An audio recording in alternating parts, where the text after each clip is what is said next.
Let Henry's do it. Nah, we're ready to close. Let Henry's do it.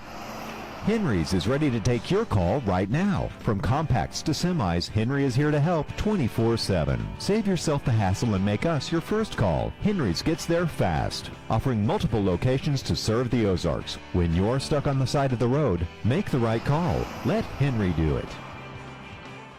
I need a change. My workouts are too boring. Oh, I've got an amazing workout for you. Hot yoga. I've lost weight and I'm more flexible. Try our community classes for only $8. Sumit's Hot Yoga. You are going to feel awesome.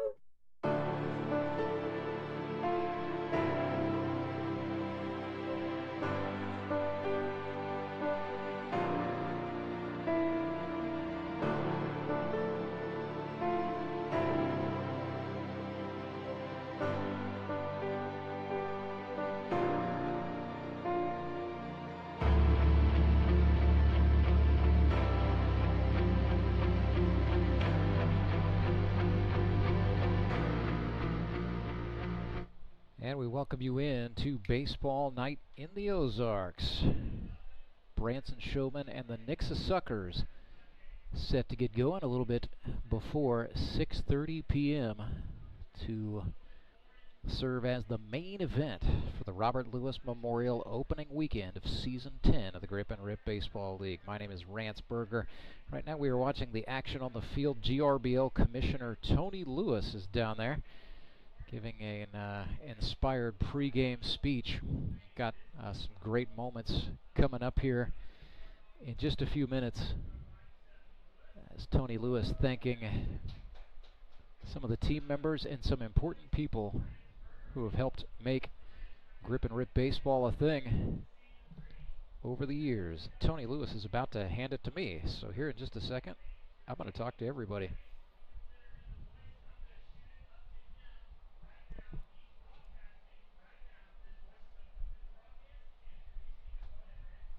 That's right, for the folks here at Meadow Park, I am on YouTube right now, and for everybody else watching at home, we are live. I am all kinds of psyched up here, and we are not alone.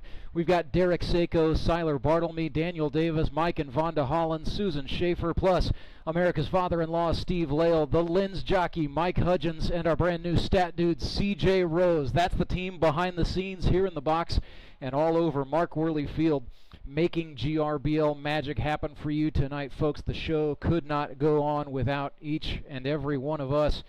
And our team is very excited to be part of Grip and Rip Baseball for this historic Season 10. If this is your first time watching baseball in a long time, welcome in. We have got more nostalgia than Grandma's basement and more electricity than a power plant. We are going to bring you the action all season long. So if you can't be here at Meadow Park, join us for every game on the GRBL YouTube channel. Make sure you have subscribed. Make sure you like your favorite videos, and make sure you share. Let your friends at home know you are watching the GRBL. Huge thank you to Central Bank of the Ozarks for sponsoring our broadcast, and we are ready to see this display of athleticism, courage, and intelligence that comes together to define this sport of baseball. Tony, back to you.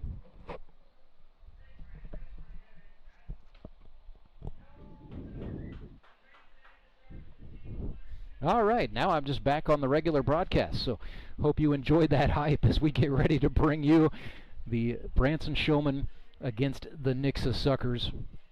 Pitching matchup is going to be an interesting one tonight. So for the Branson Showmen, it's going to be the GRBL Rookie of the Year from 2024, and he is the franchise player for Branson. That is Trey Turner out of Missouri State University, originally from Neosho, Missouri. Trey, in his first year with the Branson Showmen, pitched 25 innings, allowed just 2 earned runs on 13 hits, struck out 52 to lead the league, walked just 3, and had a 0.72 ERA. He is up against a rookie from the Nixa Suckers. He was a third-round pick in the 2025 GRBL draft from the University of Illinois Springfield, Jake Uber. He is originally from Nixa, Missouri. Finished out a college career at University of Illinois Springfield. That's a Division II school. Also played at Southern Arkansas in his undergraduate years. It all started off for him at Three Rivers College, which is a junior college. So Across 3 NCAA Division II seasons, Uber, 36 innings pitched. He allowed 37 hits, 17 earned runs, struck out 32, and walked 12 for a college ERA of 4.25. Also played summer collegiate baseball in the Northwoods League. So Jake Uber versus Trey Turner, the pitching matchup for baseball night in the Ozarks. Down on the field, what you are seeing on the camera, Tony Lewis is with the Director of Baseball Operations for the Grip and Rip League, Steve Lale, in the white shirt. They've got Nick Bacon, who is an original 60 member, and he is being joined by Springfield Metropolitan's outfielder Jared Brashler. What Tony is doing is handing, it's like a, not a plaque, plaque's not the right word, a small crystal trophy to each member of the GRBL Original 60 who is still active and on a roster for this 2025 season, and there are 11 such players in the Grip and Rip Baseball League here in 2025. That's Schuyler Carter. He will get the start tonight and bat leadoff for the Nixa Suckers. He's the league's all-time leader in hits and still going strong. There's Caleb Cole, another GRBL Hall of Famer, back in the league. He took 2024 off, so this will be Caleb's 9th season, but spectacular to have Caleb Cole, multi-time Gold Glove Award winner, back in the league, and he will get the start tonight at second base. There's Mr. 5-time Daniel England. His Moon City Mavericks were winners earlier today, 3-1, defeating the Republic Locos. Daniel has his name on the Howard Bell Trophy 5 times, and he and Schuyler Carter are the league's all-time co-leaders in championships won. It's been a while for Daniel, and he's hoping that this guy right here, jogging out, Tyler Jones, can perhaps help him. Tyler Jones not in the Hall of Fame yet, but one of those guys whom you feel like election has got to be coming sometime soon. Tyler Jones, one of the all-time best to ever do it. Ozark Mountain Ducks manager Austin Kendrick is the next man to be honored. AK has managed teams in this league, is going on his 9th season, and has been the manager of the Mountain Ducks since we went to the town ball format in 2020. Won the Howard Bell Trophy that same year. Tony Lewis next, honoring another Grip and Rip Baseball League Hall of Famer, Justin Parker. He's with the Springfield Mets this time around, but JP, one of the league's all-time best hitters, best sluggers, also just best guys to have around.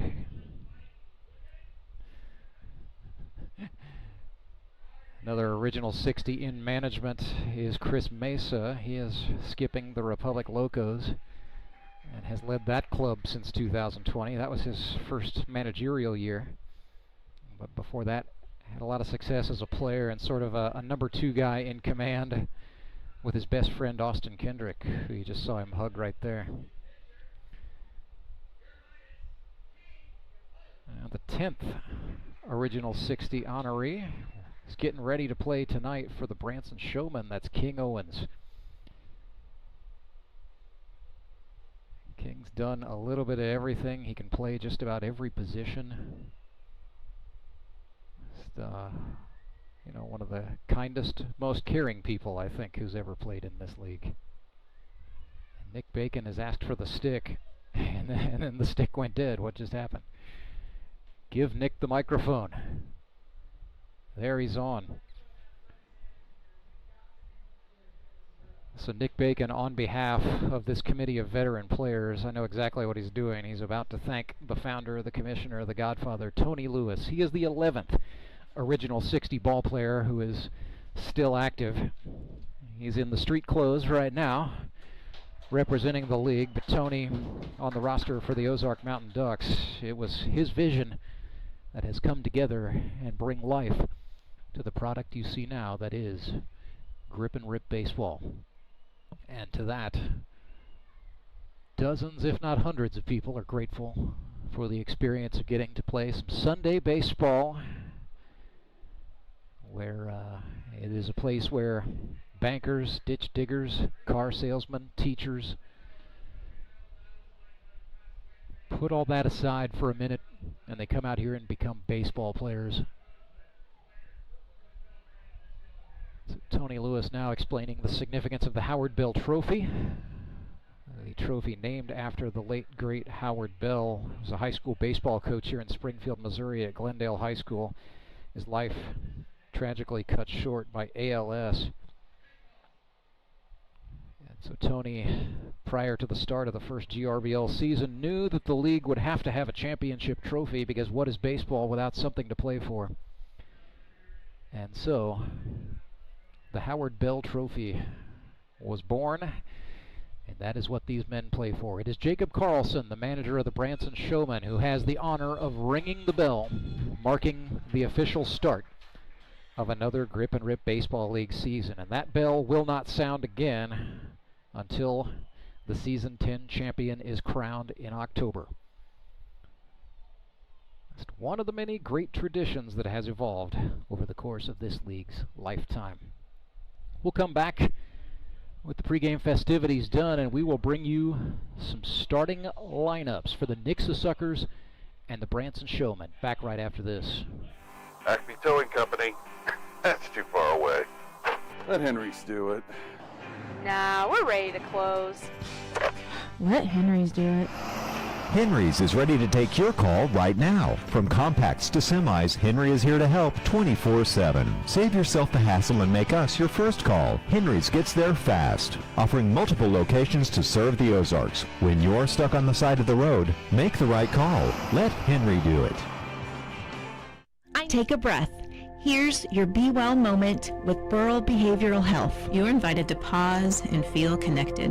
Let's practice by taking a deep breath in and an exhale out, and start to notice the space around you. What can you see that is a reminder of your connection with others? Maybe it's a drawing created by a child, a music playlist put together with a friend, a beloved pet basking in the sun. If we look closely, there's evidence of our connection to others all around us. For more wellness, visit BeWellCommunity.org.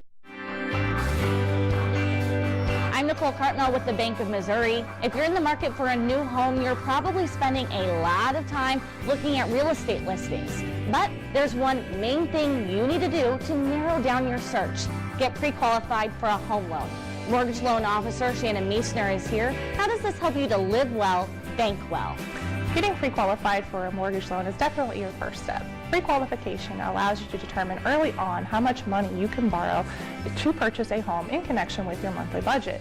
This way you know what homes to be watching the market for. We have lots of different loan options to fit everyone's unique needs. This way we can help you accomplish your homeownership dreams and goals. And the best part about pre-qualification is there's no cost. It's quick, easy, and it makes you a smart buyer. Thanks, Shannon. And of course, our mortgage loan officers like you are here to help you every step of the way. At the Bank of Missouri, we help you live well, bank well. The Bank of Missouri is an equal housing lender.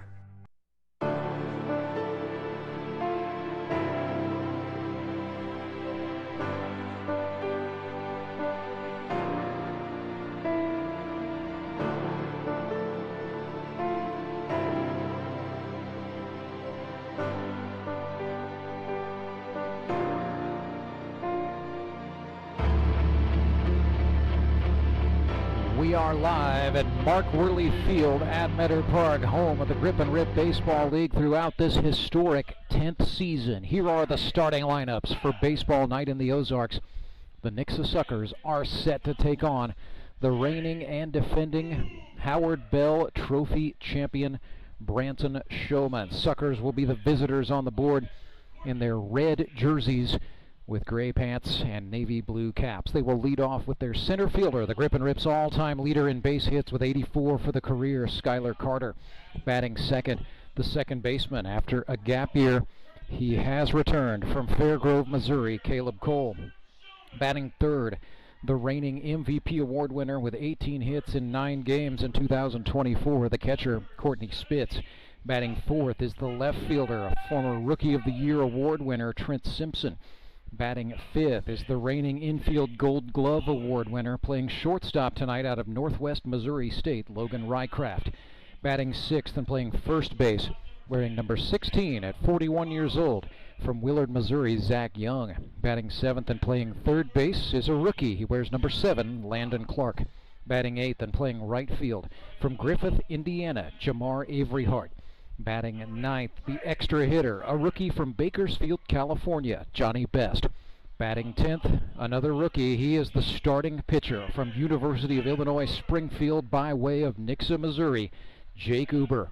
So it's Carter, Cole, Spitz, Simpson, Rycraft, Young, Clark, Avery Hart, Best, and Uber for the Nixa Suckers. For the Branson Showmen, player-manager Jacob Karlson playing a little, well, you can't even call this daddy ball. He's playing self-ball.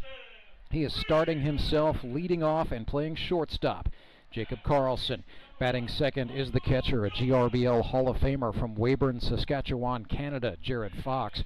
Batting third, he is the reigning Rookie of the Year award winner. He will start on the pitcher's mound tonight, former Washington Nationals farmhand Trey Turner. Batting fourth and playing third base is GRBL veteran David Edwards. Batting fifth is the first baseman from Colcamp, Missouri, Tyler Rusk. Batting sixth is the extra hitter, a rookie from Conway, Missouri, Cooper Kiesling. Batting seventh, the left fielder from Lebanon, Missouri, Houston Freeman.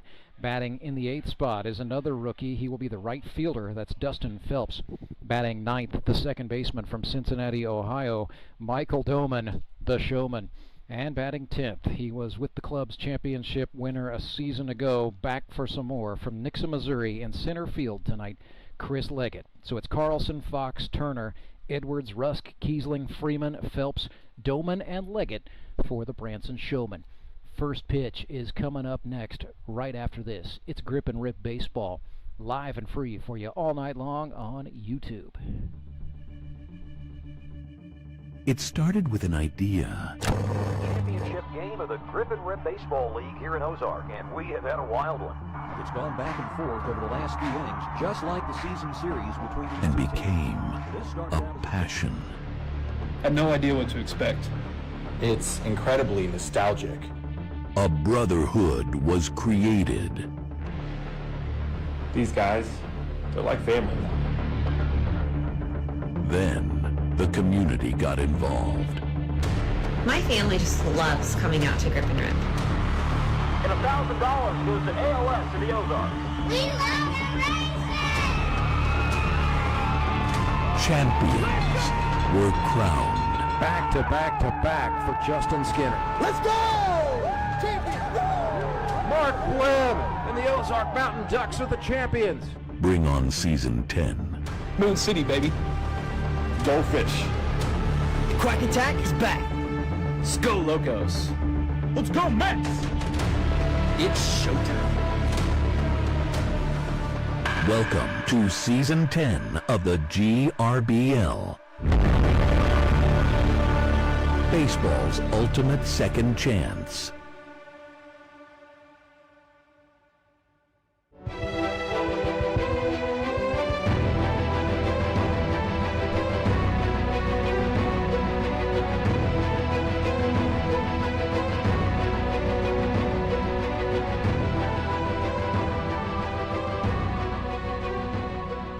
Pitcher Trey Turner took a quiet moment, just him and catcher Jared Fox out on that pitcher's mound. Just talking very quietly together just before this one got started. Trey Turner out of Neosho, Missouri. His initial year in the GRBL, most certainly a loud one. He got 16 base hits, first of all, which was tremendous. 16 hits in 8 games. 19 runs batted in, a home run, 6 doubles. Just out of sight offense. And then it was his pitching. 25 innings, just 2 earned runs for a 0.72 ERA, a league-leading 52 strikeouts to just 3 walks. Turner selected by the Washington Nationals at a Missouri State University in the 10th round of the 2017 Major League Baseball draft. He played rookie, low A, Class A, made his last pro appearance in Fredericksburg, Virginia. A total of 76 1/3 innings in minor league baseball with a 4.95 ERA, 107 strikeouts to 70 walks. Sort of found it again as of late. Gives lessons to youngsters at the DBAT training facility in Nixa. works earning some wages at a steak restaurant in Springfield, Missouri. But when we got a hold of Trey Turner and said, hey, did you know you can come out and play baseball again? He chomped at the chance. He is just a great ambassador to the Grip and Rip Baseball League because of how much he enjoys coming out here and competing, and how much he enjoys the camaraderie that this league provides. So here's Trey Turner, very fittingly, the first batter he gets to face in 2025 is the GRBL's all-time leader in base hits. That is Schuyler Carter. Swings and grounds one, and that's going to get through on the left side of the infield under the glove of both the third baseman and the shortstop. We will wait to see if they go hit or error, and that is going to be scored as an error charged to the Branson Showmen, but nonetheless, Schuyler Carter and the Nixa Suckers have a man aboard for Caleb Cole. So Caleb, a GRBL Hall of Famer, did not play in 2024. He is from Lee's Summit, Missouri, and played college baseball at Drury University. Caleb Cole, lifetime. Woo! You know, pause on that as he takes a high, tight fastball and walks back toward that batter's box, looking a little bit hot. So I think whatever Trey Turner was trying to do there did not sit well with Mr. Cole. A runner on, nobody out. And Turner throws a 92-mile-per-hour heater past Caleb Cole for strike one. So Caleb, lifetime 65 hits in his Grip and Rip career. He is most definitely up there among the all-time leaders. He was the MVP in 2017, won Gold Glove Awards twice, has won league championships, but just something left him hungering for more. He's excited to be back out here again. Trailing Trey Turner 1-2. There's a pickoff throw. That was done with a little bit of purpose. Ball got away from the first baseman, Tyler Rusk, but not enough that the speedy Schuyler Carter wanted to think about going for another bag.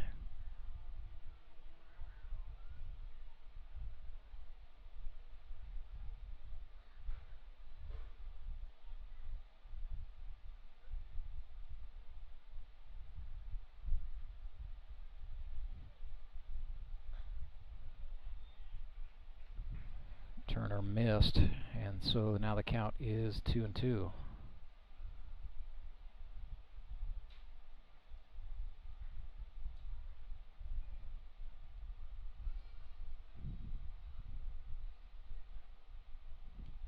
Runner goes, Cole swings and fouls this one back, so Schuyler Carter will have to head back to first base.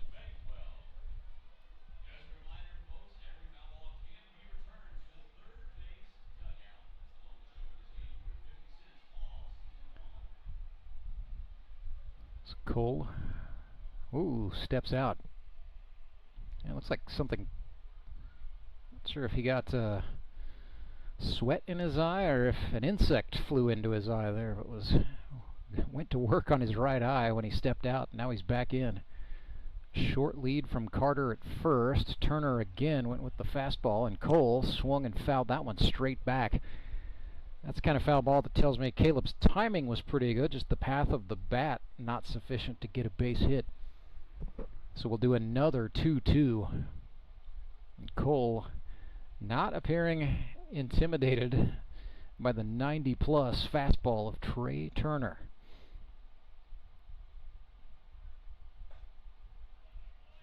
Turner missed high that time, so 3-2. Caleb Cole working very patiently. Does not look like he was out of baseball for a year at all with this plate appearance. They set him up outside. Payoff pitch is a breaking ball, and Caleb Cole draws the walk. Carter was going, but it didn't matter, as the Nixa Suckers have some speed on the base paths, and they have got the reigning MVP of the Grip and Rip Baseball League, Courtney Spitz, coming up to bat. He now lives in Nixa, Missouri. He's originally from Springfield. 18 for 38 for a 474 average was his final line in 2024. First pitch he sees is a fastball high out of the zone. Spitz also had 10 RBIs, a triple, 3 doubles, walked 5 times, did strike out 8 times. But I mean, it's hard to put any kind of knock on the record-setting year he had for the Fish. Swung over the top of one that time, did Courtney Spitz, and we're even 1-1. The Suckers all pretty methodical in their approaches here against the powder keg that is Trey Turner. Slider for a strike. It is now 1-2. 91 miles per hour, the velocity on that.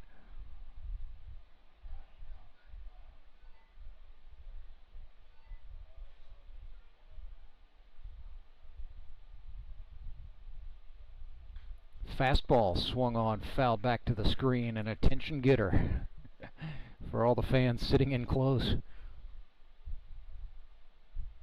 Courtney Spitz battling.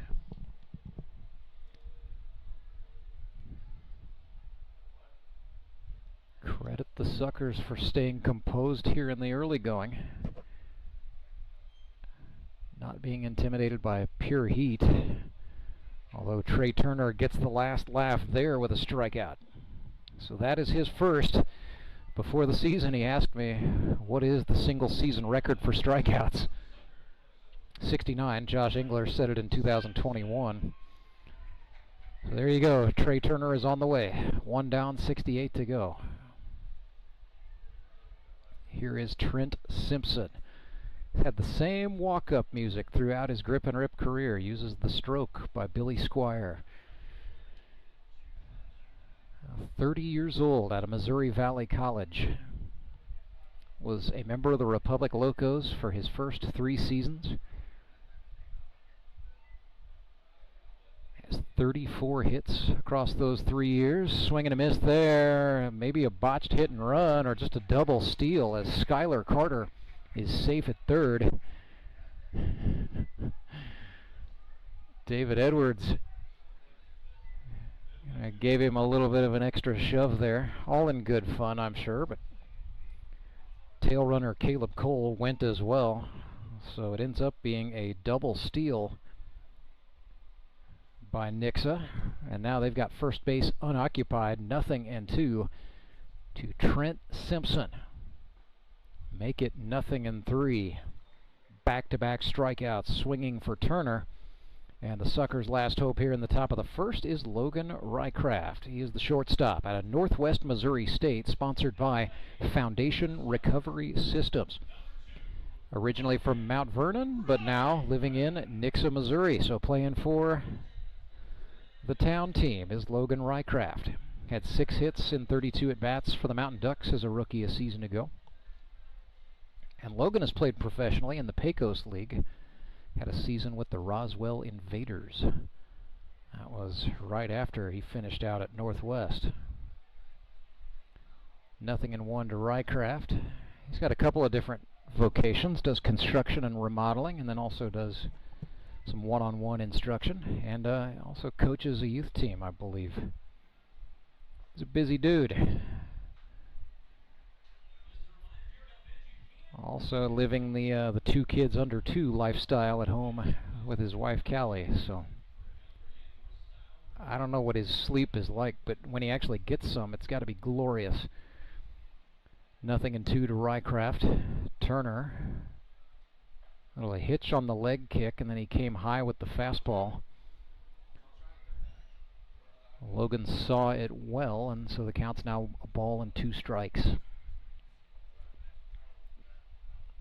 Trey Turner's already probably thrown more pitches this inning than he wanted to. Just trying to get out of it here. again misses high.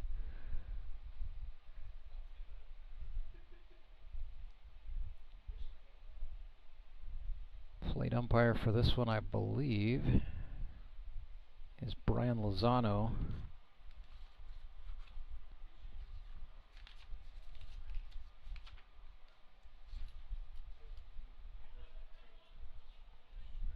Swinging a foul ball there.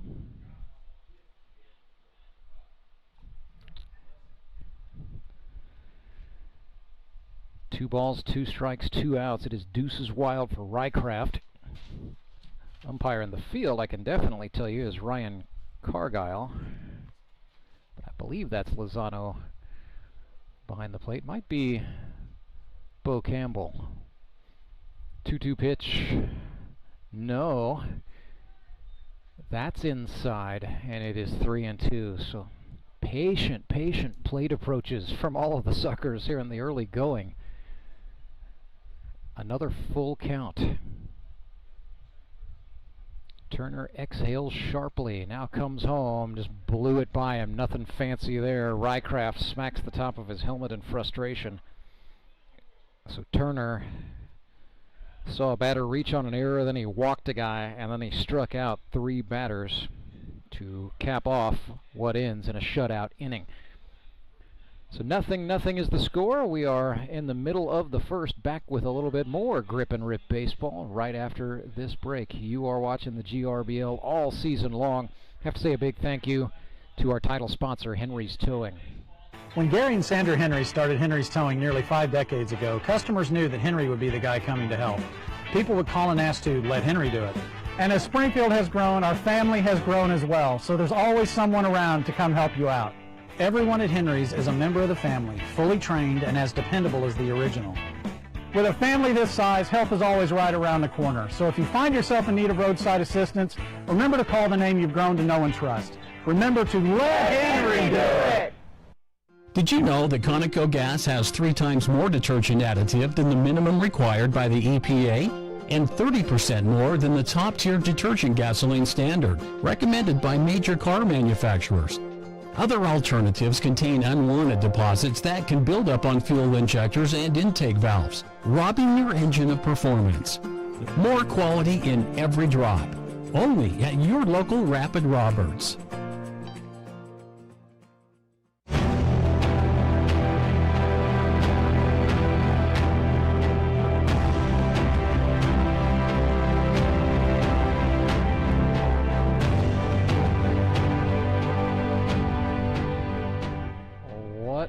Debut we have on tap here. Jake Uber, the starting pitcher for the Nixa Suckers, playing for the hometown club. He was quite literally the last player to sign up for Grip and Rip League tryouts in 2025.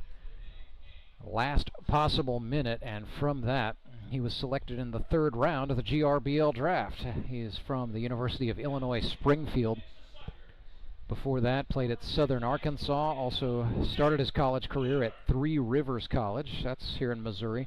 Played summer collegiate baseball in the Northwoods League in Rockford, Illinois for the Rockford Rivets. Across 3 seasons of Division II baseball, 36 innings, 4.25 innings pitched.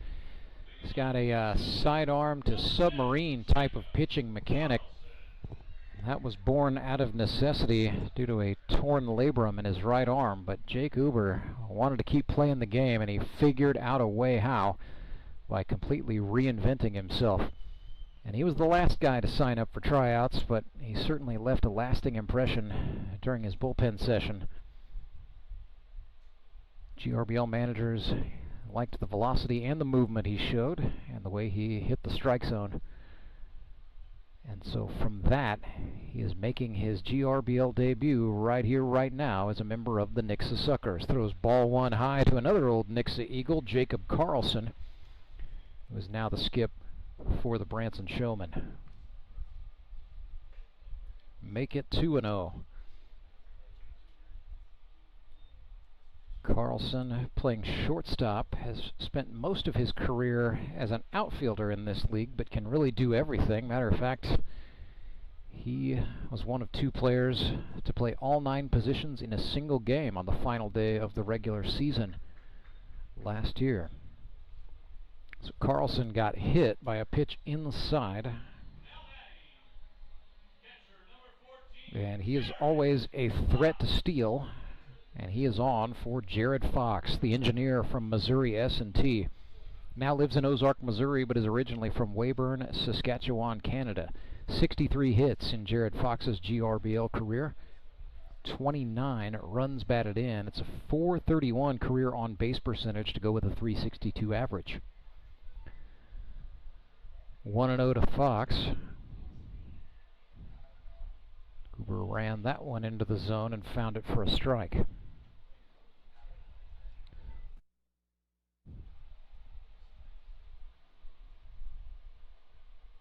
So for Jake, I think it's going to be a matter of settling down. This is a Suckers team that is going to count on him to eat some innings as the campaign goes.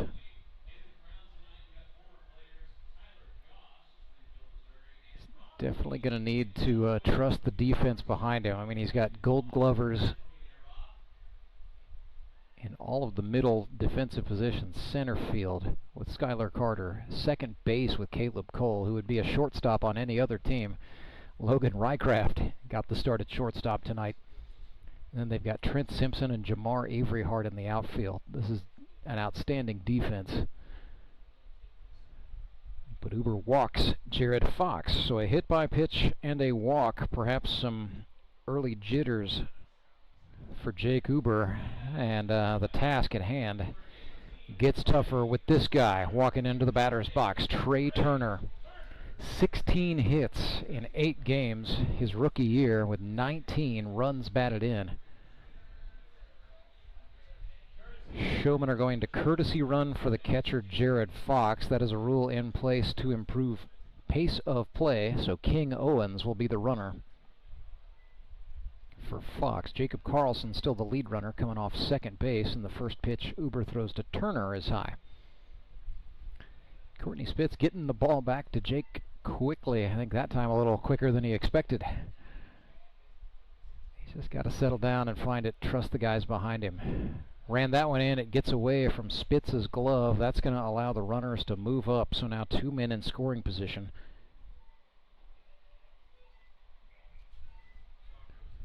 And a rare miscue from Courtney Spitz behind the plate. Does open up first base. Nobody out.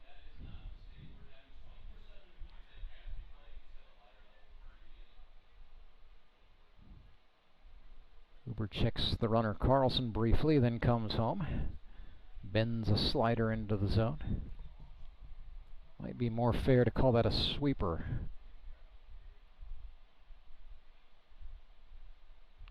Two balls and a strike to Turner.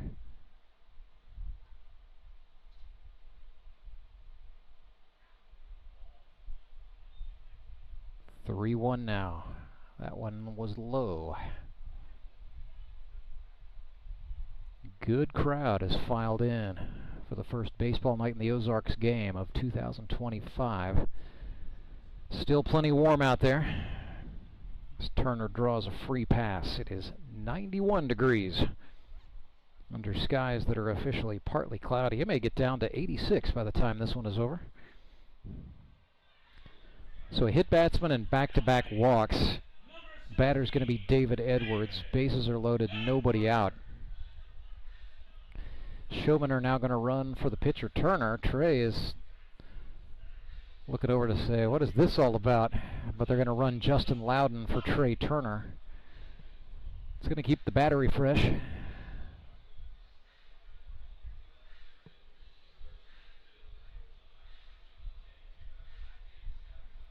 This is Caleb Cole, the second baseman, having a little chat with the pitcher, just telling him, hey, settle down. Don't be afraid of a ball in play.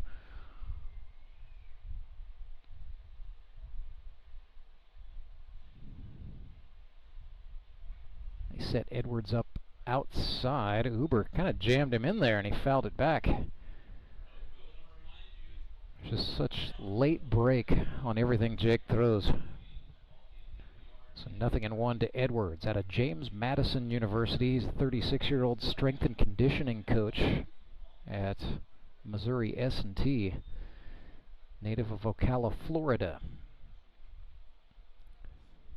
45 hits in David Edwards' career.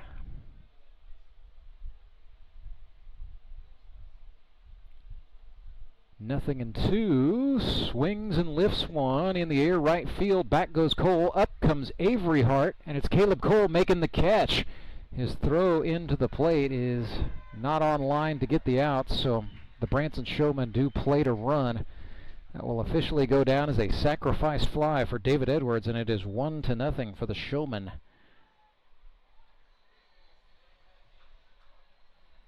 Tell you what, Caleb Cole ranged back, showing off those Gold Glove winning feet.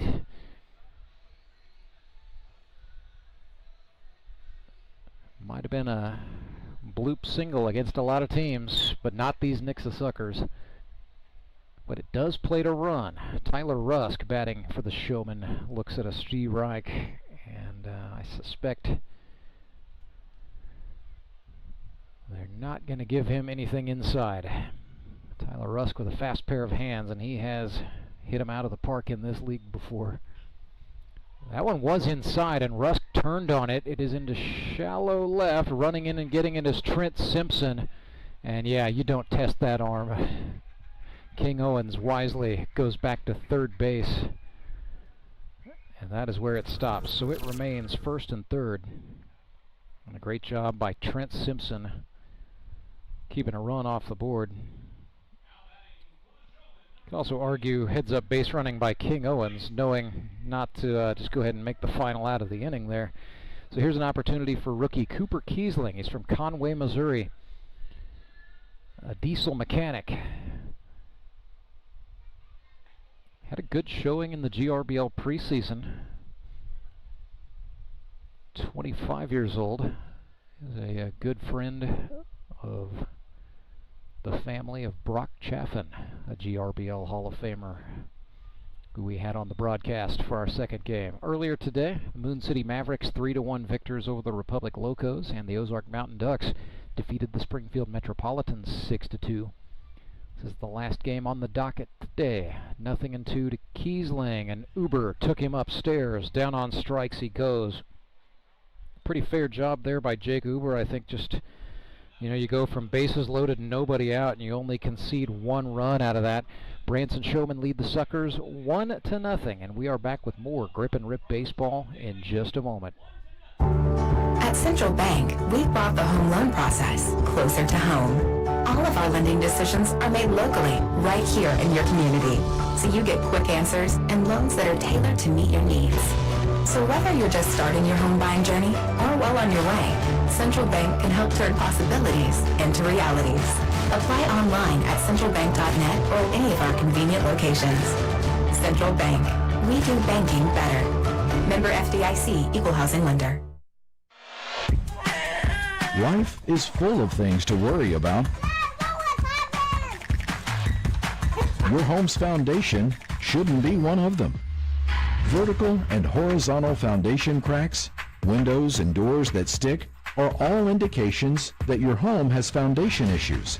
At Foundation Recovery Systems, we offer permanent solutions that help put your worries to rest. Call us today for a free inspection.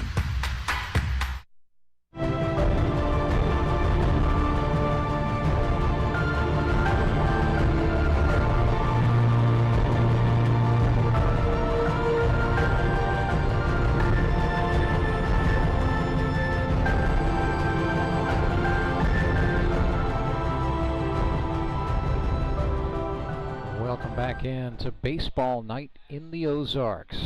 It has become a tradition of the Grip and Rip Baseball League, the marquee game of every triple header.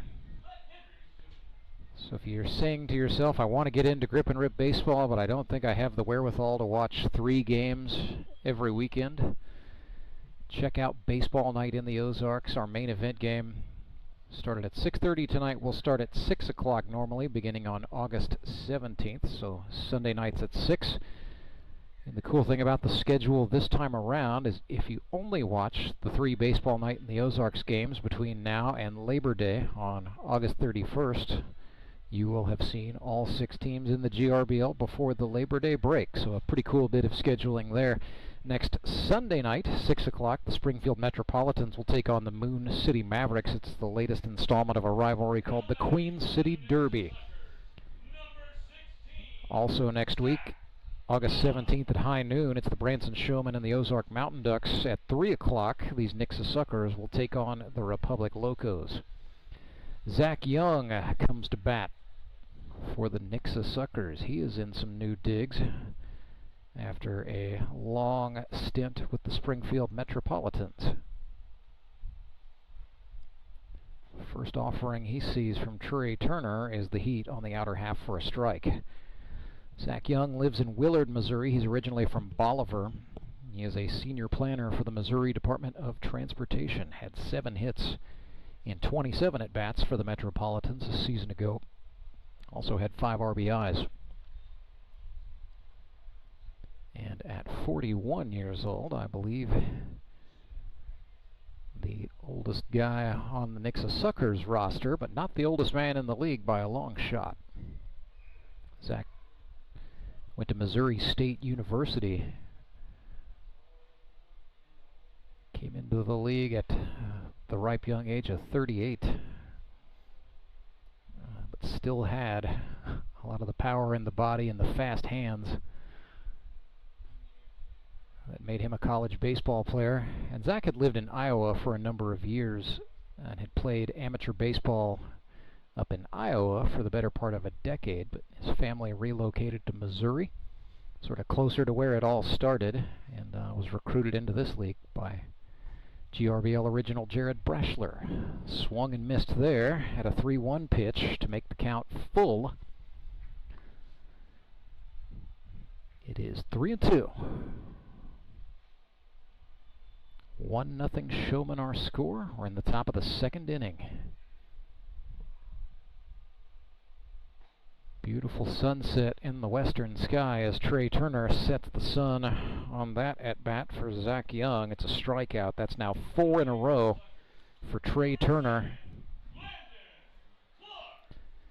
And Landon Clark comes up next. So he is a rookie. Sponsored by Elevate Athletics in Strafford, Missouri. But Landon from Springfield, where he went to Hillcrest High School and played baseball. Just 22 years old. He was a shortstop and a pitcher for the Hillcrest Hornets. Played for Ryan Schafitzel. One of the more storied and proud traditional baseball programs in the city. Clark swings and fouls this one way back. That looked like it caught some concrete in the parking lot, and that may have gotten all the way out of here. That may be in the apartment complex next door. Hope they give it back. We need baseballs. So Clark quickly falls behind 0-2. Stands tall in the right-handed batter's box. Turner threw him the heater. Landon Clark looking. 5 in a row for Trey Turner by way of the strikeout.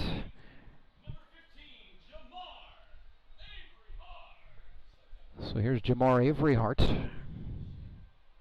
Right fielder, wears number 15 from Springfield, Missouri. Works in human resources for the Expedia Group. But Jamar originally from Griffith, Indiana. 35 years old.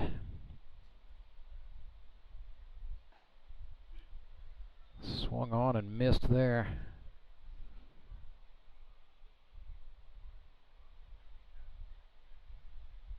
Nothing fancy here from Trey Turner. He is just settling down, bringing the heat, and trying to work his way through this Suckers lineup as efficiently as he can first time through. We may see him be a little bit pickier and use a little more movement when this club turns the lineup over and goes back up top, but Trey Turner just now struck out the side. That is 6 consecutive strikeouts for Trey Turner. And the score remains 1-0. Branson Showmen lead the Nixa Suckers here in the middle of the second. I'm Nicole Cartmel with the Bank of Missouri. If you're in the market for a new home, you're probably spending a lot of time looking at real estate listings. But there's one main thing you need to do to narrow down your search. Get pre-qualified for a home loan. Mortgage loan officer Shannon Meissner is here. How does this help you to live well, bank well? Getting pre-qualified for a mortgage loan is definitely your first step. Pre-qualification allows you to determine early on how much money you can borrow to purchase a home in connection with your monthly budget. This way you know what homes to be watching the market for. We have lots of different loan options to fit everyone's unique needs. This way we can help you accomplish your homeownership dreams and goals. And the best part about pre-qualification is there's no cost. It's quick, easy, and it makes you a smart buyer. Thanks, Shannon. And of course, our mortgage loan officers like you are here to help you every step of the way. At the Bank of Missouri, we help you live well, bank well. The Bank of Missouri is an equal housing lender.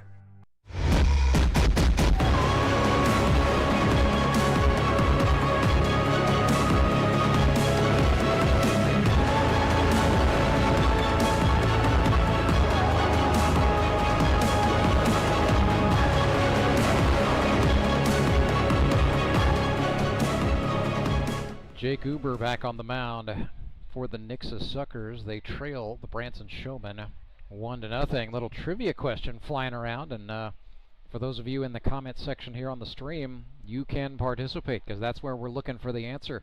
Name the 2 Grip and Rip Baseball League players, the only 2 to have hit back-to-back home runs in a GRBL game. I'll give you a hint.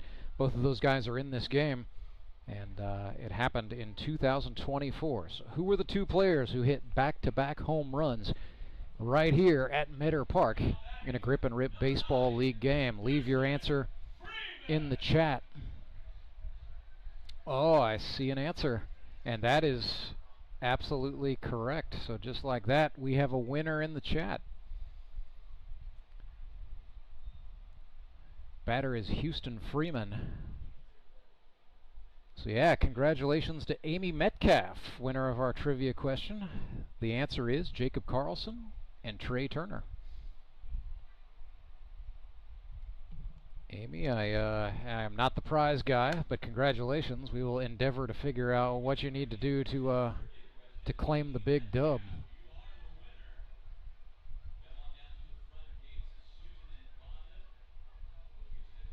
Well, yeah, there you go. There's the answer from Daniel Davis. Houston Freeman, the rookie, in his first GRBL plate appearance, just got hit in the back. So yeah, those back-to-back homers happened in a victory for Branson over the Ozark Mountain Ducks during the August portion of the 2024 schedule. So yeah, Amy Metcalf, if you happen to be here tonight, you can go see Susan and Vonda at the front gate.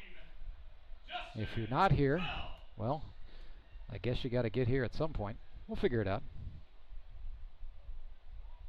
But yeah, we're looking to make trivia a little bit more interactive, not just for the fans here in the stadium, but for those of you watching along at home. And we appreciate each and every one of you watching the game with us tonight. Baseball night in the Ozarks. It's going to be a great season, the decade year. Batter is Dustin Phelps for the Branson Showmen. Another debutante. Watched a pitch run inside, ball 2, and it's 2-1. Phelps from Missouri S&T. He's a cardiac cath lab nurse, though he holds a degree in civil engineering from Missouri S&T, and that hit him, and that is back-to-back bonkings from Jake Uber.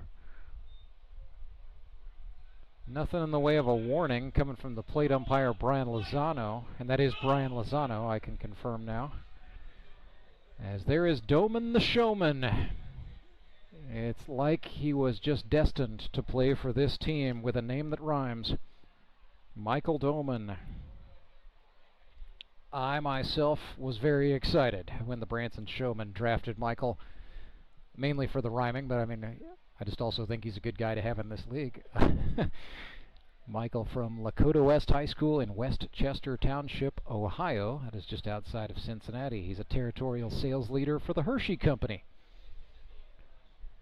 Played some college baseball at Miami of Ohio, Middletown. Showing bunt here. And yeah, Doman is normally a good bunter, not afraid to lay one down.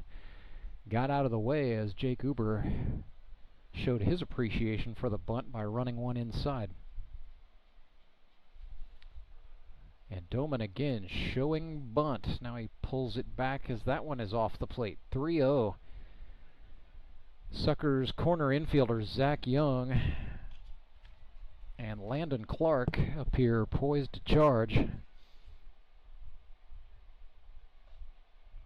And instead, Michael Doman walks, so he showed bunt the whole way.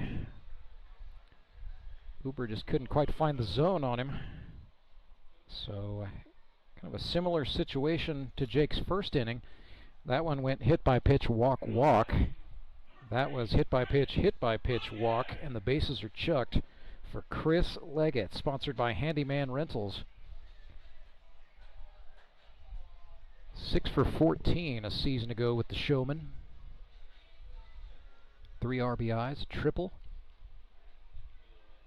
And of course, one Howard Bell Trophy Championship win. That one ran in on the legs, and somehow Leggett got out of the way.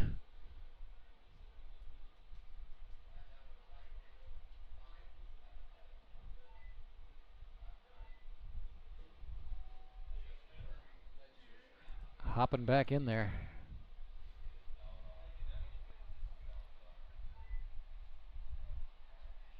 One and 0.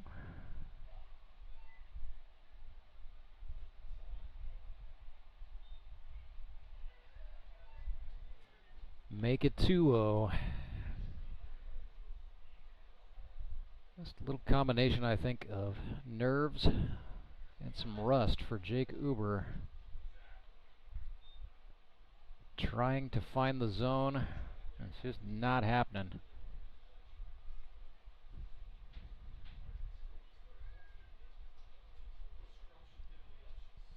The 3-0 pitch. And he walked in a run. That'll bring us back to the top of the order. It is now 2-0 Showmen. Courtney Spitz out to have a mound visit, a Burrell Behavioral Health mound visit. And they are going to take out Jake Uber. So it is going to be a Henry's Towing pitching change for the Nixa Suckers. We will pause 30 seconds and then tell you all about it on the other side. Back with more right after this. Mr. Callahan, let's play Word Connect. I don't want to. I'll start. I'm not gonna. Air. Services. Professional. Trustworthy. Quality. Satisfaction. Everyday. Overnight. 24/7. Repair. Replace. Air. Water. Heating. Cooling. VIP. Membership. Okay, that's good. Okay, that's bad. Stop. Go. Jimmy! Mr. Callahan! Fired. Hired. That was fun. Again? Call Air Services today.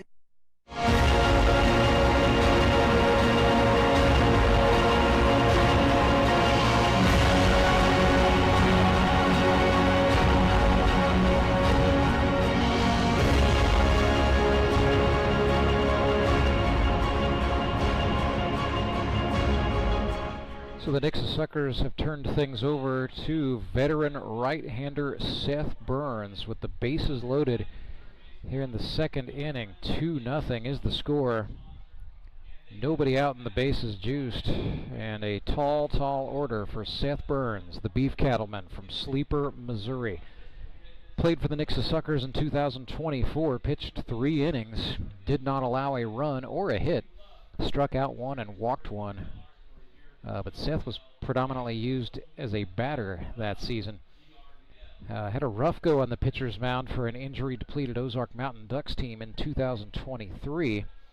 If you go back a little bit farther in Seth's career, which began here in the Grip and Rip in 2021, he had a very bright year in that 2021 season with the Nixa Suckers, in which he pitched 24 2/3 innings, gave up 9 earned runs on 26 hits, struck out 28, had a 3.28 ERA. You know, the scouting report on Seth Burns is always if he can limit the number of walks he issues, pitches to contact and just lets the guys behind him go to work. He's a pretty effective pitcher in this league. And that's going to be the order here. I mean, you're going to Burns a lot earlier than you wanted to in this ball game.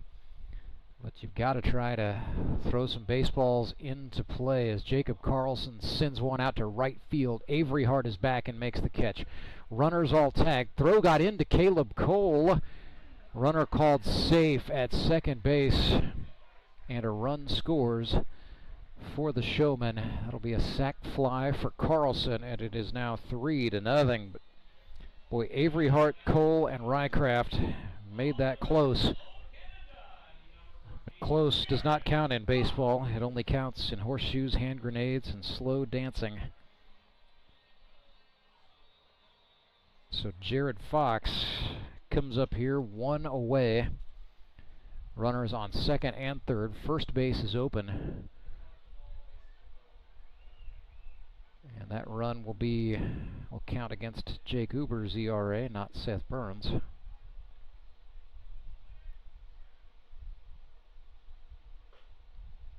Seth missed high that time, and it's 2-0.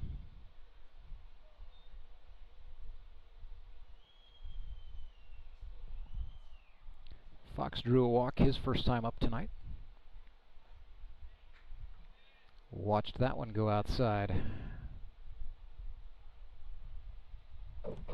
63 hits in the Hall of Fame career of Jared Fox. Also 29 RBIs. He broke in 2018. There's a called Steerike. Seemingly got better with time. He peaked in 2023 as a member of the Branson Showmen. Had 13 hits that year. 24 at-bats. Swings and sends this one into the sky in right field. Avery Hart had a beat on it, makes the catch. Runner will tag up and go. That's Doman. Michael Doman scores, and then an attempt to get Chris Leggett at third results in a ball in the dugout. So that is 2 more runs across. High fly ball by Fox got the out, but it plated 2, and it is now 5-0 for the Showmen.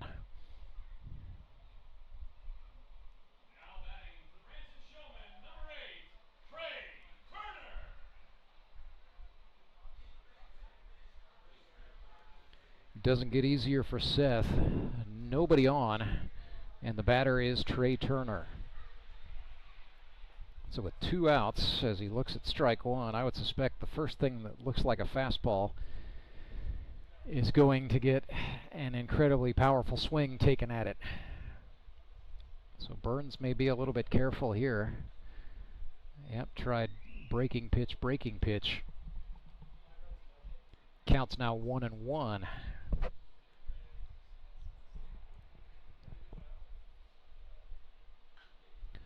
Swing and a foul ball way back. I don't know if that's come down yet, to be honest. So a 2-strike count coming up here. Seth Burns could get out of this, and then it will be up to the Nixa Suckers to dig themselves out of a 5-0 deficit as Turner goes down on strikes with the curveball.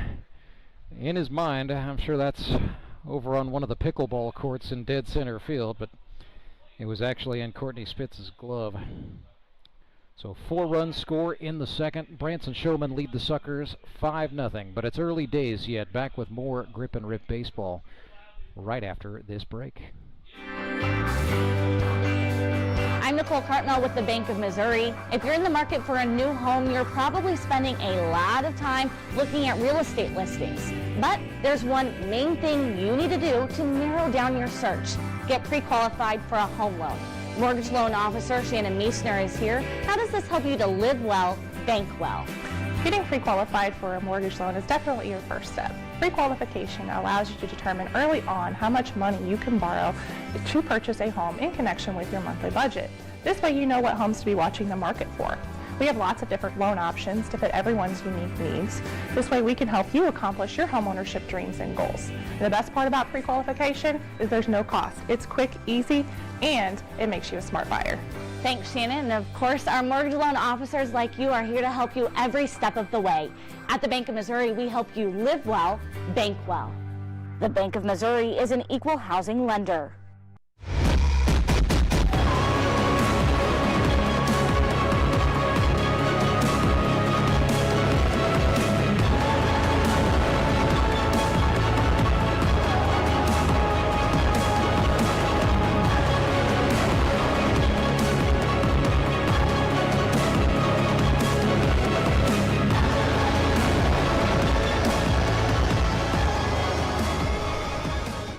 Trey Turner back to the hill for the Branson Showmen. A little bit of a father-son race down there on the, or father-daughter race, I should say. Mila Lewis just defeated the godfather Tony Lewis in a foot race all the way down the warning track from right field to left field. So that means all the fans get $1 off their next ice-cold Budweiser product. Good incentive for Mila to go fast. So here's Trey Turner for the Branson Showmen back on. He's got a strikeout streak going of 6 batters and counting. Well, this league founded in 2016. I am pleased to be joined by a couple of the guys who were there back when the teams were named after colors. And man, we have come a long way. But GRBL original 60 members Tyler Goss and Rob Neese joining me here in the press box at Meadow Park. Yes, take all the selfies. Let's go. But good to see you guys. Thanks for stopping by and hanging out for a minute. Thanks for having us, Rance. See you. Yeah, good. Always good to have some legends back at the ballpark with us. But after watching Trey Turner throw 93 on the fastball, Rob, you itching to get some more? You want to come back for the GRBL? I mean, it's decent velocity. I mean, it's okay. But do I want one of those into my ribs like Schuyler Henson once gave to me? Absolutely not. 85 from him was a little too much, but 93, thank you, but no thank you. No, he's got some serious mojo. It's like he's playing a different sport than what it was like in year one. I could hit it. Attaway. That's what I like to hear there, Goose. Johnny Best has fallen behind here, 0-2. Rookie from Bakersfield, California, who now lives in Falcon, Missouri. He's a rancher. Goss, back in 2018, I believe it was, with that Raptors club in Season 3, you had yourself quite the year as a pitcher, where the ERA was spotless, and I don't think you were quite throwing 93 miles per hour, though. Not even close. I caught a lot of those innings. It was maybe closer to 73. Greg Maddux-esque. One of the biggest snubs of all time is him not winning Pitcher of the Year with his ERA. It was, I think the knock was, not enough innings, not enough strikeouts. But I made the argument he worked with what he had to work with and did an adequate job there. That was a different team. That Raptors team really pieced it together. I think you would see a pitcher maybe max out at 3 innings, but it is not like we're seeing out here from Mr. Turner, who is intent on throwing 5 and perhaps has the single-game strikeout record top of mind as he's facing Seth Burns here. Streak is at 7 for Trey Turner. 13 is the single-game record set in 2021. That is now 8 in a row for Trey Turner. Well, Tyler, I know you're like a lot of guys out here. We have a big sampling of players who are high school baseball coaches. So, you're hitting fungos. You're demonstrating proper technique, I hope, at some time. Yeah. You ever get the urge to just go out and show the boys how that's done? Every day in practice, I try to jump in to the BP sessions for sure. My timing is so poor right now, so it's usually not great. Here is Schuyler Carter, the Grip and Rips all-time leader in hits with 84 for his career. Former teammate for both of you guys a few times over, I know. What do you think about the way his career has continued? I mean, it's of all the guys that we played with in Season 1, it's not shocking that he's continued to play at this level. I like to call it the definition of a sandlot kid. Just wants to go out there, wants to play, and just has fun doing it. And so because he's been committed to playing well and having fun, he's just, it's not shocking that he's continuing to be one of the top players in the league. He's a freak athlete. He can do anything. Oh, yeah. .336 career average across 9+ seasons for Schuyler Carter. Fell behind there, 1-2. We'll mention his sponsor, the Vineyard Market, real quick. But Grip and Rip Green won the MVP that year. Did not win the championship, and I know you're still sore about that a little bit, Rob. There's a couple of us King Owens out there. The four of us were kind of talking about what if we had Barrett, our Barrett, coach. Yeah, he. Before tryouts, he looked good. I caught him in a bullpen session, and he looked very legit. And then he just kind of lost it right before the season started. And so him and Jesse Hodge, we would have been a lot tougher in the playoffs that year. Would have been pretty dangerous. We were still the league #1 in the regular season. Exactly. Yeah. So we still, even without Barrett. Well, that is now 9 consecutive strikeouts for Trey Turner. We're just going to keep it here. We will say a big thank you while we're at it to our sponsor, the Bank of Missouri, sponsoring GRBL Baseball. And we will say also a thank you to our title sponsor, Henry's Towing. When you're in a jam, when you're stuck on the side of the road and you don't know what else to do, make the right call and let Henry do it. So guys, I know all of your GRBL careers played over at US Baseball Park, but the move made to Metter partially a season ago, now full-time here in 2025. Of course, this field was definitely not in this kind of shape at the time you guys were playing in the Grip and Rip, but how do you feel? What do you feel about what this ballpark does for the Grip and Rip atmosphere and the sort of fans it tends to attract? I think it's a much it's different venue, but it's fun in the same time. You know, the shade that we've got here, you're not exposed to the elements. There was like maybe a couple spots where you could hide in the shade. It's about 12 square feet, I think. Yeah, there wasn't much in terms of hiding from the 90-degree heat, but you know, we just sat up in the first game. We sat in the top corner underneath the shade. It wasn't bad. A little bit closer to the action, so when I'm making my chirps, everyone can hear me. Yeah. It's not yelling across a giant, stadium. Nope. No, there's no question about what I'm saying. So, I like being on top of everybody, giving them the business. It is a more intimate setting, is kind of the polite way we like to say it. But yes, we remind both the players and the fans that you're going to hear each other. So take that advice for whatever it's worth to you. I think players will like it more.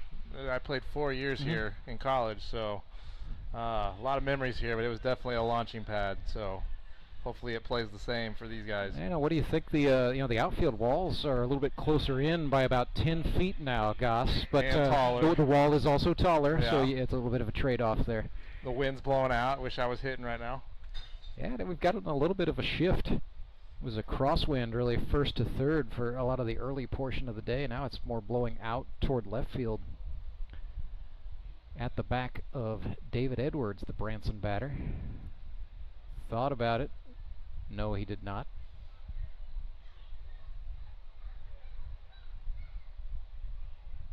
Want to know? Very fittingly, Rob, I think the very first time you did color commentary for me, Seth Burns was pitching in that game back in 2020. So yeah, fittingly, we get a Seth Burns mound appearance here tonight. Absolutely has to happen. Keeping with tradition.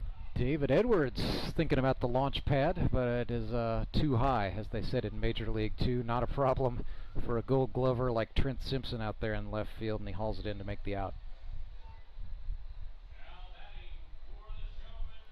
And that's the kind of thing going forward that I reckon the Nixa Suckers are going to have to do. They've got just great defenders all throughout this lineup, so Seth Burns, your job is not to get strikeouts. It's just to serve up lazy fly balls or slow grounders, let your guys go to work, not unlike what we saw the 2018 Raptors do. Yeah, when you got guys who can play defense, you might as well just let them roll, We didn't have the most amazing pitching staff. We didn't have all the best names, but we had guys who could, get players to put balls in play like that and get out of jams. You had Caleb Cole, the guy who just made that catch, except he was your shortstop. He's a second baseman now, apparently. Going into this game, it's funny, I did not know who was going to play shortstop and who was going to play second base, because Courtney Spitz went out and got 2 Gold Glove shortstops. Very interesting that it's Caleb Cole getting the move-over treatment to go to second, and Logan Rycraft stays at short. Yeah, I'm watching I was rewatching the Comeback series on Netflix with my wife, and the whole A-Rod Jeter shortstop. That's, I mean, you get a chance to get 2 Gold Glovers, you figure it out. There's a ball launched off the bat of Cooper Kiesling, but that is into the glove of Trent Simpson in left field. So 3 fly balls served up by Seth Burns. That is the kind of inning he is going to need to have going forward. Chatting with Rob Neese and Tyler Goss. Guys, you're going to hang with us through a break? Of course you can. I know you can. So we're back with more right after this. The score, Branson Showmen 5, Nixa Suckers nothing. Back after this. When Gary and Sandra Henry started Henry's Towing nearly 5 decades ago, customers knew that Henry would be the guy coming to help. People would call and ask to let Henry do it.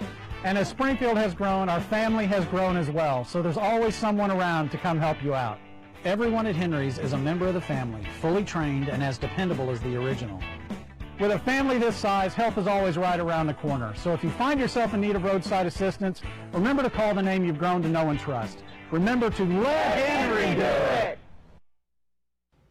Mr. Callahan, let's play Word Connect. I don't want to. I'll start. I'm not gonna. Air. Services. Professional. Trustworthy. Quality. Satisfaction. Every day. Overnight. 24/7. Repair. Replace. Air. Water. Heating. Cooling. VIP. Membership. Okay, that's good. Okay, that's bad. Stop. Go. Jimmy! Mr. Callahan! Fired. Hired. That was fun. Again? Call Air Services today.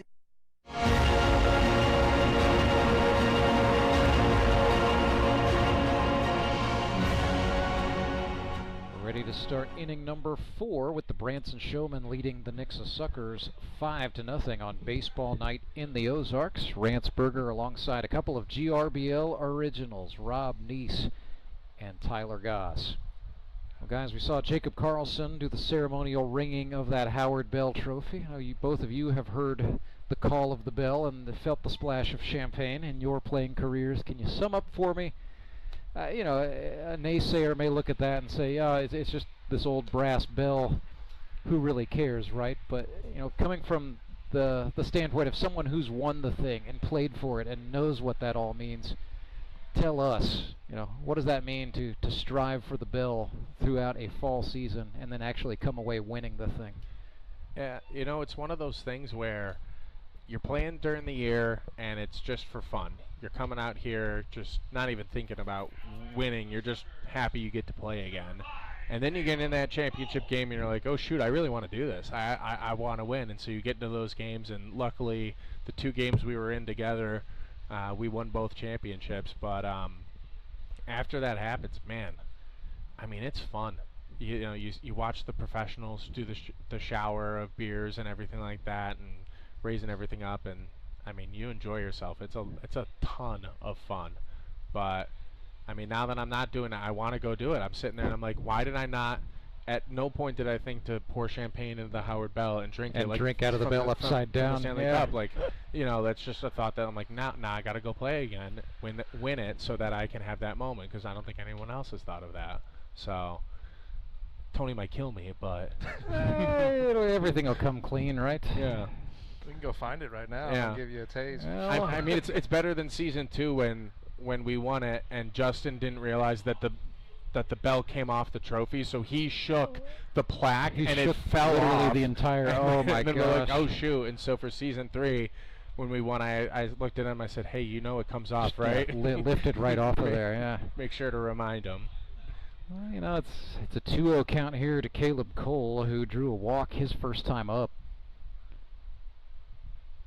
I don't know if, and wow, Caleb Cole, look at that. Did you see the facial expression there? He looks something near angry. We were down there for his first at-bat along the first base side, and his intensity, I mean, when he looked at a fastball that was on the outer half, he sat there and he was like angry at himself that he didn't swing at that pitch. Like, he knew he missed his shot. No, he's not messing around. I've not known Caleb Cole in his time to be afraid of the fastball or really have trouble with pitchers who throw hard. In his mind, it's just an opportunity to hit something a long way the other way. 2-2 as Turner threw him a slider. We'll see what he comes back with. Looks like they're setting him up outside. That was actually in an inside-out swing. Rusk dove. He can't get there. Doman can't find it either. Caleb Cole is safe. And we will see, is that going to get chalked up as a hit or nah? I feel like you got to think about an infield single there. Still not seeing an official sign. So here is Courtney Spitz. I mean, most importantly for the Suckers, they're trailing by 5, and they've got a man on base. First time in a long time they have not struck out as Trey Turner streak snaps at 9. Courtney Spitz, the 2024 MVP, a single season record 18 hits in 38 at-bats.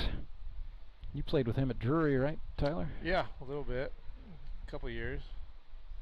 Now Spitz went the JUCO route first before he ended up with Mark Stratton's bunch. Swings and sends this one in the air to right center. A diving attempt, but no dice for Chris Leggett. Caleb Cole is running and digging for home. He gets the woe sign, and so he will hold up at third. It is a double for Courtney Spitz. Full-on layout by Chris Leggett, but I don't think there's really any way you can go error there. And yes, they will score that as a hit. So big opportunity here for Trent Simpson. Waynesville, Missouri native, had 16 hits in his rookie season. First time he has not been a member of the Republic Locos.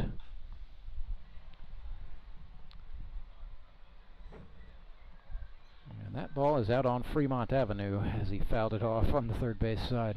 Don't hit my car, don't hit my car, don't hit my car. Rob, you parked behind the... Actually, no, I moved it to the right field line after the first game. Say rookie move. Grounder kicked on the infield. 1-run scores. It is now 5-1. David Edwards, the Showman third baseman, is upset with himself. But a nice job by Trent Simpson, kind of taking what was given there, running hard and making Edwards think about it. It's kind of what you have to do in a game like this. Down 5, you just... Well, you guys know, I mean, balls in play are huge in the Grip and Rip League.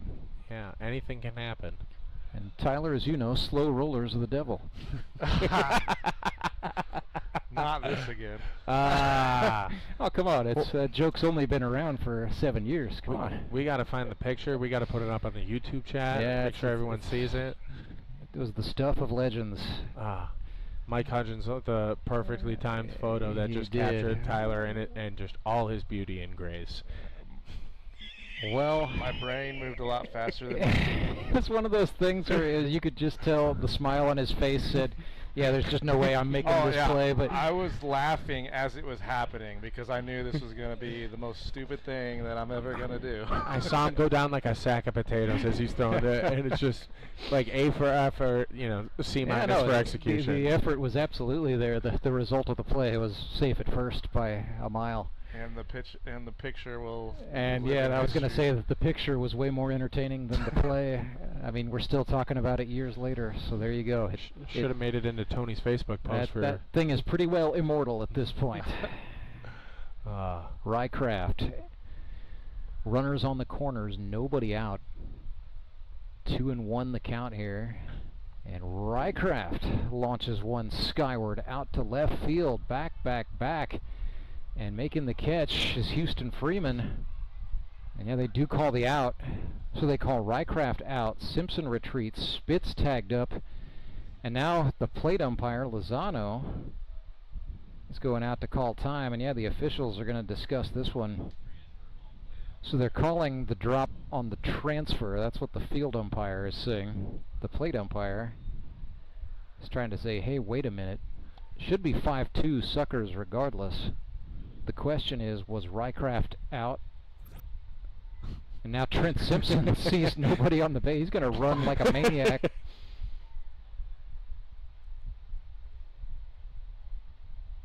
Rycraft selling it like he's safe.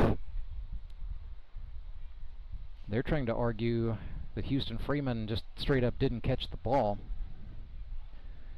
Field umpire is saying... So they're awarding him the base?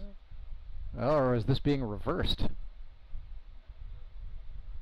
And now Jacob Karlson, the Branson manager. Yeah, I would most certainly want an explanation if I'm Jacob.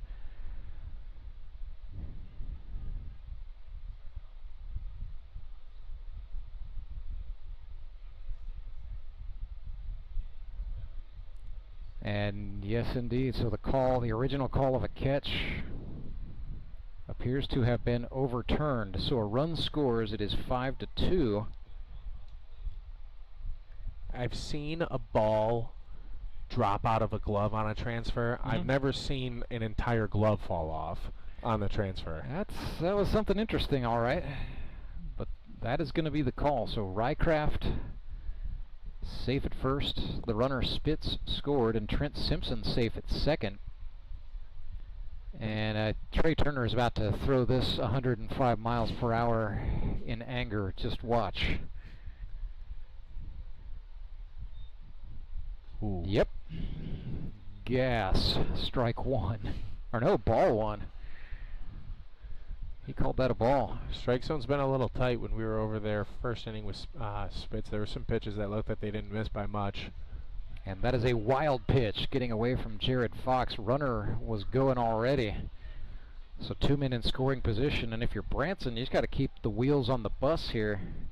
They go round and round, you know. Yeah. No outs. Runners on second and no outs. Runners on second and third.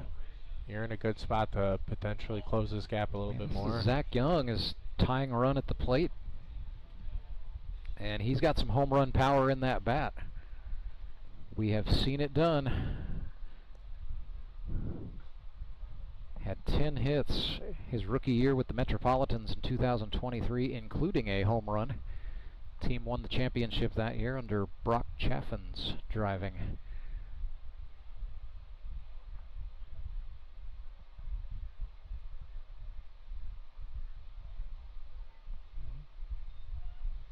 Three and one. And man, I know Jacob Karlson does not want to go talk to Trey Turner right now, but if you're Trey, you just got to calm down and get back to throwing strikes in the zone. But I know why. You know, he's overthrowing because he's witnessed his teammates make 3 gaffes this inning.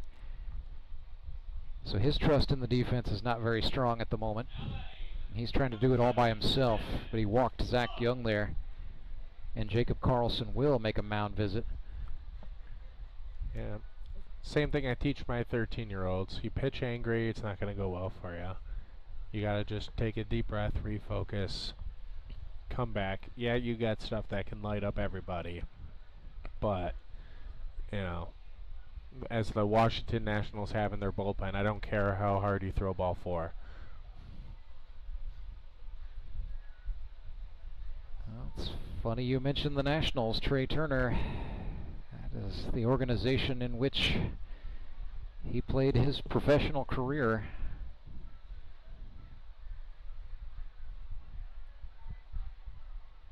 "76 innings in the minors.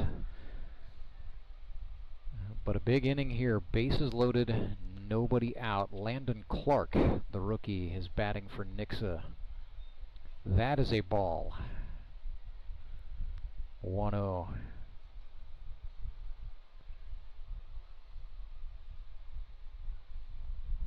Clark, sponsored by Elevate Athletics in Stratford, Missouri. Swung out of his shoes there, and why not? If you know a fastball's coming, might as well try to hit a grand slam. I mean, he's supplying a lot of the juice, so all you got to do is just put a barrel on it. It'll go. Might as well take your shot. Swings and fouls this one straight back.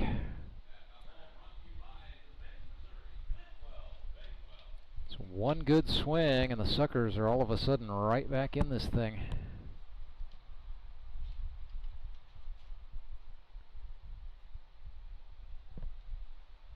Turner from the belt. 1-2 swung on and fouled off, and Landon Clark stays in the hunt.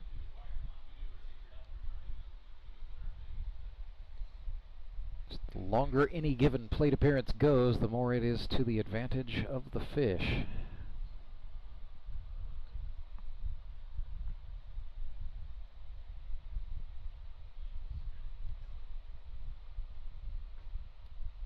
Turner ran that inside, counts back even 2-2. See Ben Hammett down there's got the pocket radar out, trying to measure Trey's velocity.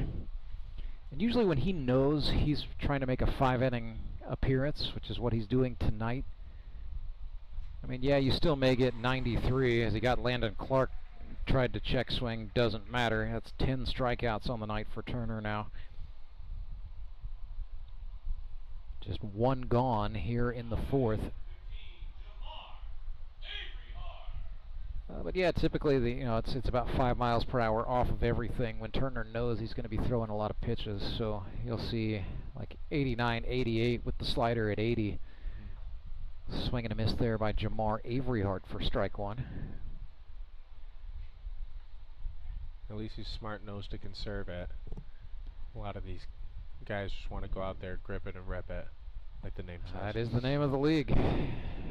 Swinging a little flare, and look at that, Jamar Averyhart down the right field line. That goes. They're going to try to get him at second. They will not, and so 2 runs score for the Nixa Suckers, and it is now 5-4. A 2 RBI base hit for Griffith, Indiana's Jamar Averyhart.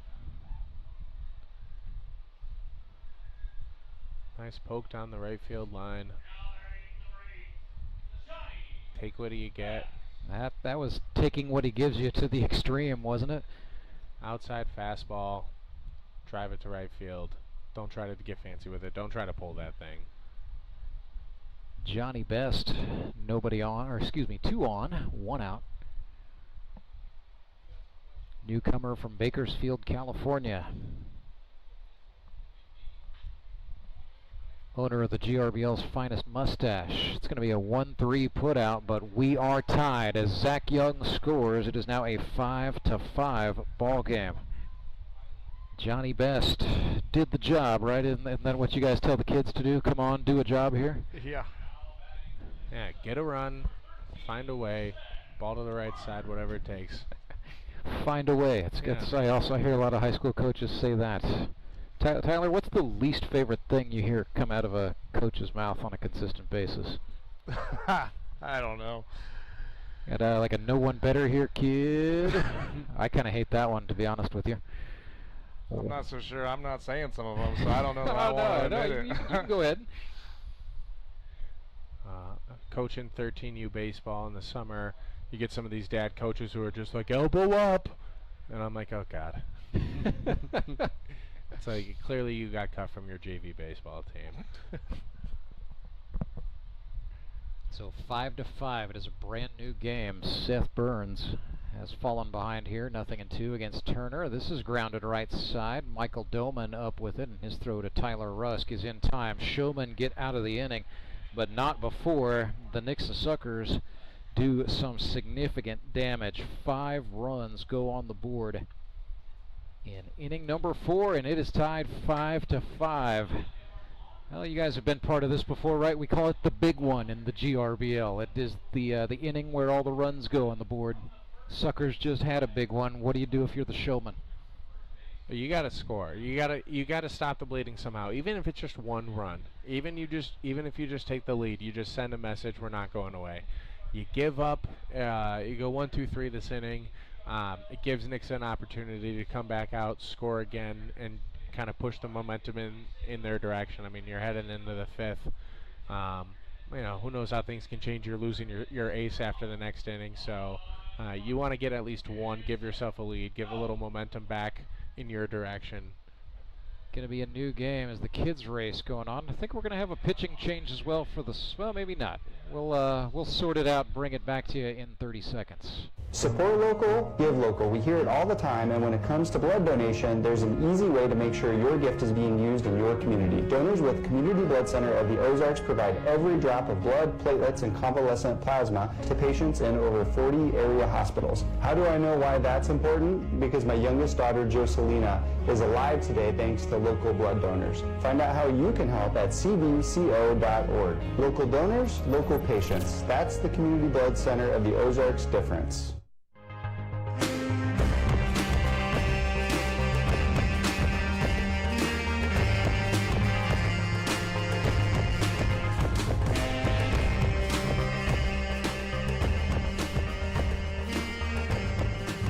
Bit of the lighter side of sports. It's human NASCAR, but with tiny little people, the GRBL Kids Race. Something of a tradition unlike any other. Usually happens in the fourth or usually the fifth inning, but we went to it a little bit early tonight here on Baseball Night in the Ozarks. Seth Burns back out to work for the Nixa Suckers following a 1-2-3 inning on his part last time up. So he has settled down, and now Seth, the wily veteran, the beef cattleman, finds himself in a brand new ball game. Yeah, he's coming up just trying to keep the game within reach, and now he's got an opportunity potentially to get a win in relief. I know this probably wasn't the scheduled lineup for Spitz today, but I mean, if we can go a little bit longer and keep it close. Not the plan in the least. But I think we could see some Justin Skinner-esque management by Courtney Spitz perhaps in the later innings. Maybe just sending a pitcher out to get 3 outs and then making another change. Maybe we see you guys Caleb know that Cole. Move well. Oh yeah. Caleb Cole for a couple outs. He's got guys who can pitch.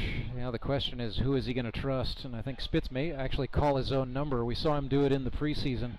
First time in a while. Spitz himself had been on the mound, but he's got a capable backup catcher in Johnny Best. So I think we may see Spitz take the mound before this one is done. Here's Houston Freeman. Having coached with Courtney, I know that he, in games when we were going to see some velo, he'd get on the bump in inside of a cage and throw live to his players just to give him a little 84, 85 with a nice slider. Houston Freeman swung and missed. He is a rookie from Lebanon, Missouri, who now lives in Republic. He has a doctor of physical therapy from Missouri State. Works for Mercy Sports Medicine, excuse me. Swings and chops this one. Foul, where Zach Young is there to touch up. Great story from Houston Freeman. This was his second GRBL tryout. Got cut on his first attempt. Came back a couple of years later. 100 pounds lighter, tried out again, got himself drafted to the Branson Showmen this time. Good for him. League gets younger and younger, that's what they keep saying. Yeah, we've definitely, we have 20 true rookies this time. Most of them are 20-somethings. That is in the air to right, and a sliding grab by Jamar Avery Hart. I got several of my former players playing now. Isn't that, I've had a little bit of that myself. It's like, ages ago I was a sports writer at the Springfield News Leader, and then, now I'm out here in the GRBL, but like I can remember covering some of these guys as high school kids, and it just doesn't seem like they should be grown men doing grown man things, but they have jobs, wives, families, all that. Dustin Phelps grounds one to the second baseman, and it's no problem for Caleb Cole to get out number 2. Yeah, some of my kids that I coached at Springfield Catholic, they'll reach out and they'll say, hey, if you're ever in Missouri, let's grab a beer. I'm like, you can't grab a beer. You're 15. No, you're 15 years old. No? That's, kids like, no, I'm 24. And I'm like, what the hell? Doesn't feel like it's possible, but age, she's cruel sometimes. Michael Doman rips that one down the right field line to his good friend Jamar Avery Hart, and then he thought about testing the arm. That was ill-advised, but Caleb Cole got the throw there, and Michael Doman is probably not going to do that again. Tell you what. So he and Jamar Avery Hart work out together. If Jamar would have made that play and the Suckers would have executed the out, Michael Doman would be hearing about it from now until the end of time. Huh. So here is Chris Leggett.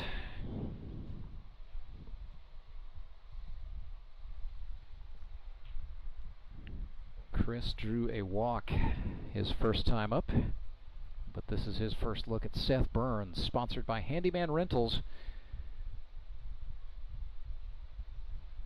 Leggett, the 2020 Gold Glove Award winner. That was before that award was split into 2. So only one player won that award per year. You guys remember those days. Now there's one for infielders and one for outfielders. Ooh. So you could win it, Rob. I mean, but I was never an outfielder. Well, you could win it as an infielder, though. That's what As I'm a saying. catcher?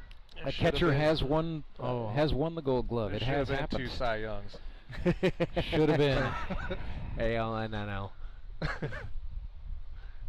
A North Division and a South Division now is what we used to have, the American and the National. From his knees. And then we made geography part of our game. It's a stolen base there from Michael Doman. And yeah, it's great throw from Courtney Spitz, just not quite in time. From his knees, Caleb Cole got to pick that. I'm just going to say that so if he listens, he can get mad at me later. Well, I don't know if Caleb will, but I guarantee you the Cole family is tuned into this one. So one of, if not both of, his brothers will be sure to let him know Rob Neese said that. And I just want it known that Rob Neese said that. Love you, Caleb. Batter is Jacob Karlson, back up at the top of the order as Leggett is on. HBP there, and Karlson skies one. Schuyler Carter giving chase, and he will make the catch in shallow left center field for the out. That ends the inning. So a lot of noise, but we stay tied after 4. After 4 innings. It is 5-5. Jeez, so much scoring going on in this ball game. I lose track of where I'm at. So, you guys want to hang? You want to hang out some more? Do I need to cut you loose? You can go back to the beer garden. What's the plan? I'm down to hang out. All right, hey, let's hang for one more. It is the Neese and Goss 5th inning, brought to you by Burrow Behavioral Health. Because why not? Back with more Grip and Rip baseball. It is baseball night in the Ozarks. Tie ball game between the Showmen and the Suckers. I'm Nicole Cartmel with the Bank of Missouri. Whether you're looking to pay bills or make a big purchase, sometimes you need cash quickly to take that next step. A consumer loan might be a perfect option to help you live well, bank well. Sonia McClendon, one of our branch managers, is here to explain. Thank you, Nicole. We provide personal consumer loans for almost any purpose, from building your credit to financing that new car. We offer competitive rates, and decisions are made locally so we can get you the money that you need quickly. But what makes our consumer loans unique is that personal touch. For example, I recently worked with a customer to secure a loan for a horse trailer. He could have went elsewhere, but he chose to work with his bank because of that personal relationship that we've built with him. Being able to work with your personal banker that you know and trust makes a big difference. That's right, because we work with our customers to help them live well, bank well. Get started at bankofmissouri.com.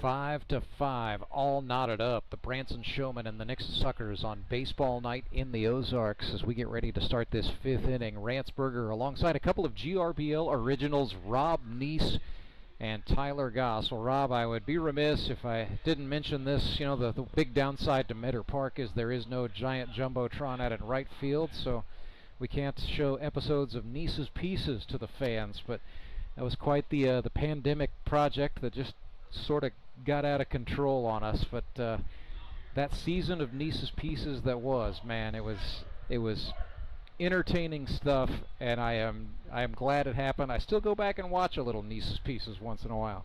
Oh yeah, it was a fun little pet project just to keep myself busy during COVID. It literally just started as me throwing out a BS tryout video just to mess with them. And then I showed up for the first week, and they played it on the Jumbotron, and I'm like, why? That was stupid. Because it was funny. And as any good side project does, it got more and more elaborate and more out of control, almost turned into a full-time job for you, I think. A little bit, yeah.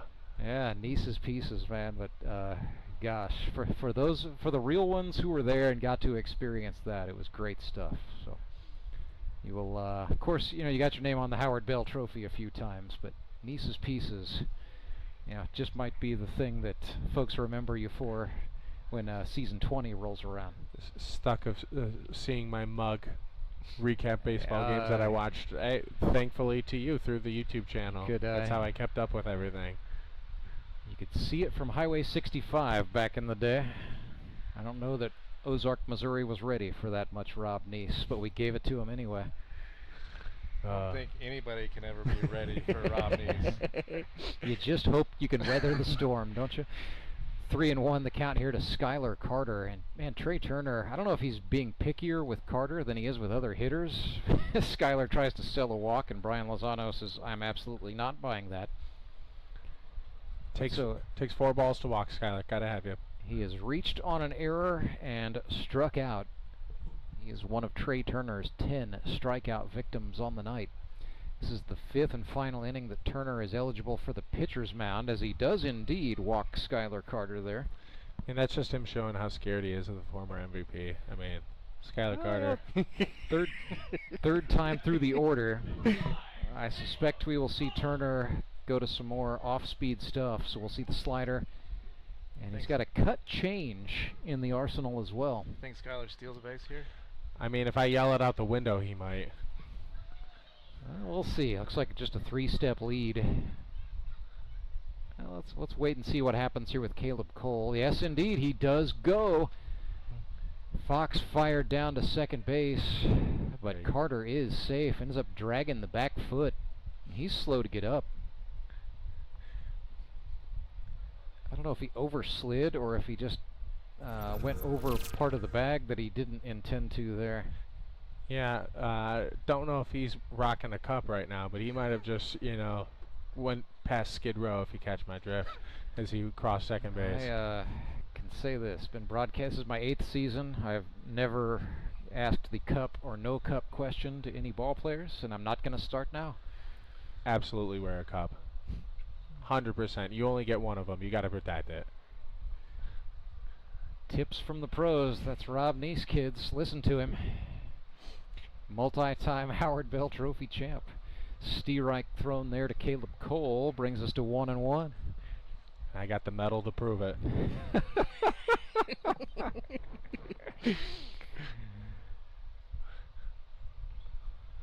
This thing is covered in sweat, though. 90 degrees. This thing. Everybody in the original 60 got a medal? No, this is what is that thing from? Season 2. They didn't give us shirts. They gave us medals. You brought back. Wow, that's a throwback I medal. dug into my boxes in my house. Did you guys drive? No, you drove here. Okay. Oh, yeah. I was going to say, that didn't go on an airplane, thank goodness. No, all right. No, it would have been wrapped around my chest, and they would have had to, you know, frisk me during security. 1-2 pitch to Cole is a jam shot. Turner off the mound, knocks it down, corrals it. And I like what he did there. He stood up very slowly and intentionally, then flipped the ball over to Tyler Rusk at first, knowing he had the time. Don't rush the play. Getting out. So Schuyler Carter, meanwhile, is at third base, and that's where he's hanging out for Courtney Spitz. Carter represents a go-ahead run with 1 out. If you're Spitz, you can think about a sacrifice fly here.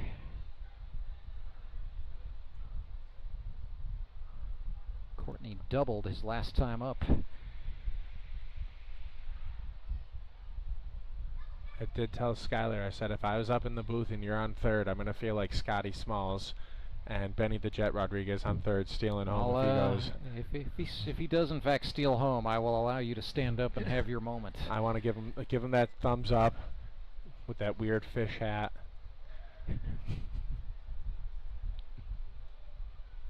Spitz was thinking about sending one out of here. Instead, it went into the glove of the catcher, Jared Fox. It's an all or nothing swing. Spitz's kids down there cheering him on. Right in front of the big light-up GRBL sign. Ball and a strike to the Suckers manager. Make it 1-2. That slider bent into the zone. Tense moment here, and a big opportunity for Nixa to take its first lead in a 5-5 ball game. The 1-2. Got it. It's just pure filth, it's got to be said.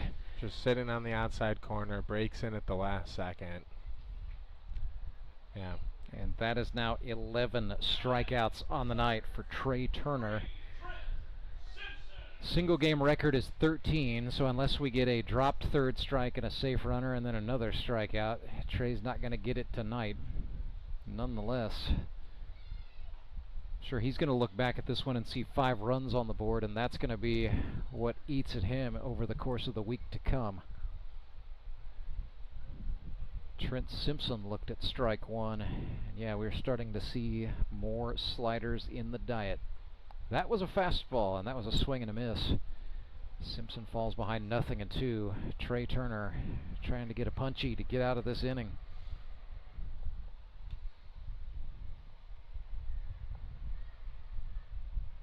The 0-2 to Simpson. Got him. 12 strikeouts for Trey Turner.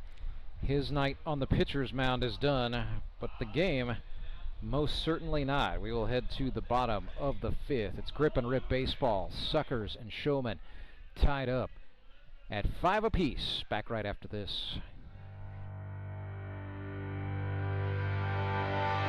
Remanufacturing isn't just a process, it's a legacy. From the seasoned hands of our experts to the eager spirit of the new generation, we bridge the gap by bringing together knowledge and innovation. We are one team with diverse experiences. We are moving toward one goal to ensure our future thrives. We are on one mission to pass down wisdom and embrace the new, ensuring the earth flourishes for generations to come. We are CNH Reman.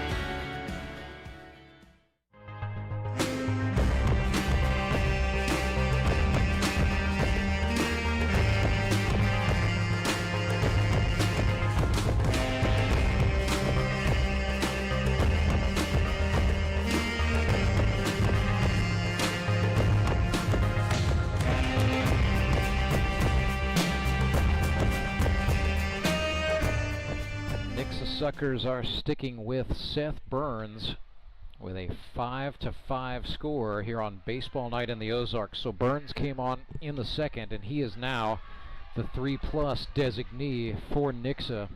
He can pitch this one, and then he could also come on and pitch the 6th, assuming it stays relatively smooth. But don't want to look out too far ahead of ourselves on that. But for the moment, yeah, big managerial decision here for Courtney Spitz, opting to stick with Seth Burns here. I mean, if it ain't broke, don't fix it. He's been pretty effective so far. Gotten a little bit of trouble last inning, but I mean, he's kept it zeros on the board since he's come in, so might as well roll with it while you got him. Tough part of the order here. It'll be Jared Fox, Trey Turner, David Edwards for the Showmen. Is this walk-up song Pomp and Circumstance? It is, no, it is a rock version of "Oh Canada." Okay, fair. Yeah, similar kind of vibe, though. Fox from Missouri S&T swings and sends this one up the middle. Rycraft up with it for the Suckers. Quick exchange, and it stayed in the mid of Zach Young, who kept the foot down, I should say, just long enough to record the out. He was a little slow to get up there. And so the Sucker Fish coming out to check on the big man. But what a job by Logan Rycraft there, just on the run. Didn't miss a beat. Smooth exchange. In stride. So here is Trey Turner. All he did in his rookie year was go 16 for 42 with 19 RBIs, a home run and 6 doubles, so 7 of his 16 hits were for extra bases. Nobody on here. Gonna have to get an RBI the hard way. Instead, he's gonna reach out and just say, "Excuse me." It's a single out into right field. Trey Turner is aboard for the Showmen. They've made a few changes here. Or the Suckers, rather, have made some changes, I should say. That is not Jamar Averyhart out there. That's Ricky Gooding. You also got Arturo Liendo playing third base.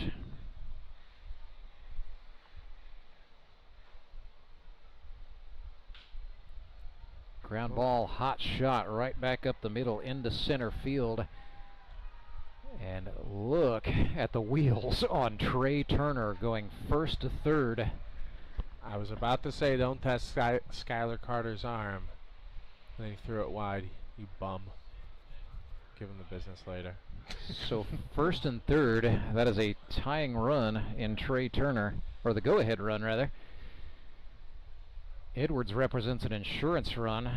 However you want to slice it up, it is a big opportunity for Tyler Rusk. Third-year man out of Central Methodist University, who has won Howard Bell trophies in his first 2 GRBL seasons. He's going for the Amansky, the Skinner, if you will. Trying for 3 in a row. What a dynasty. In 4 out of 5 championships? No, 3 out of 5. 3 of the first 4. And then did not come back for the pandemic season in 20. Yeah. But he was in that championship in season 1 as well, so he was in 4. Yeah, made the championship game every time. And Tyler Rusk down on strikes at the hands of Seth Burns. Pitched him backwards and then finished it off with a breaking ball.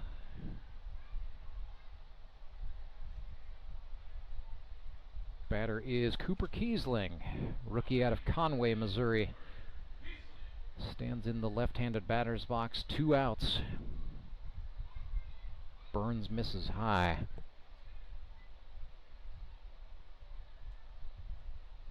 Fielders pretty straight away here, knowing they just need 1 out, and Seth misses high again.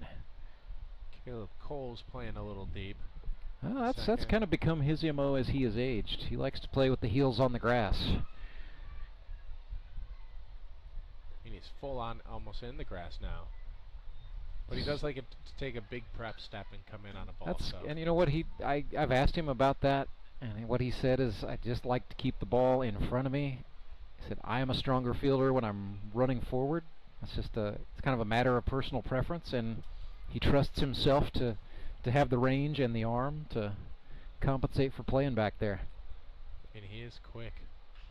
Kiesling lifts one into right center. Schuyler Carter is there for the out. So little bend but don't break from the Nixa Suckers there. They wiggle out of it and keep the game tied at 5. Well, Rob Neese, Tyler Goss, I'll let you guys go make an appointment, mingle with the fans, hang out with some other GRBL originals. But thank you guys so much for stopping by to hang out on Baseball Night in the Ozarks. It's always great seeing you guys. And thanks for having us. Certainly have you back in the press box. More importantly, we'll have you back in the GRBL in season 11. So, yeah. Goss, I'll be sending you that tryout form, and we'd love to see you, all right? Got a lot of work to do. Hey, you've got a year to prepare. A year to prepare. Perfect. And Rob, certainly wish you all the best, my friend. Safe travels, but great to see you. Great to see you too, Rance. Thanks for having us. Rob Neese, Tyler Goss. My name is Rance Berger. I'm back with some more GRBL baseball right after this. I'm Nicole Cartmel with the Bank of Missouri. The risk of losing your hard-earned money to scams is real, especially the scammers sending out fake communications. And that's why we're talking to our Director of Fraud Mitigation, Corey Gerstenschlager. He's got some good practices to help keep your money safe. Thank you, Nicole.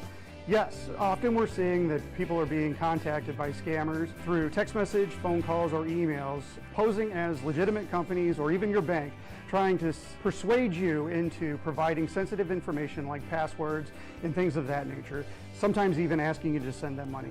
If you receive any kind of communication like this and you didn't ask for it, that's a good red flag that it isn't legitimate. So when you have those situations, get an actual number that you trust for that company, call them and verify the accuracy of the information that you're receiving. Good rule of thumb is make sure to check your accounts frequently and report any suspicious activity. Thanks, Corey. At the Bank of Missouri, we help you live well, bank well.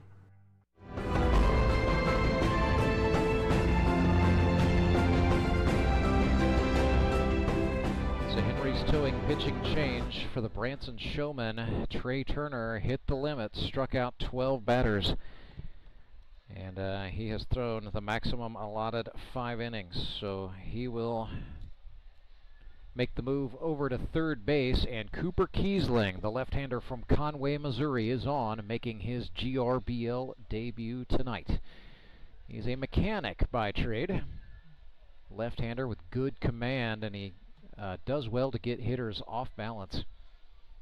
25 years old. And And after Trey Turner, I suspect Suckers batters are going to have a hard time being patient with the change of pace that Kiesling provides and the dip on the breaking ball that we just saw there on his warm-up throw. I suspect Kiesling may do well to get a lot of batters to chop out or ground out to the Showmen infielders. So Turner has gone to third base. Jacob Karlson is still the shortstop. They've got a new second baseman on as well. Take a look down there. That is King Owens, and Tyler Rusk is still holding it down at first.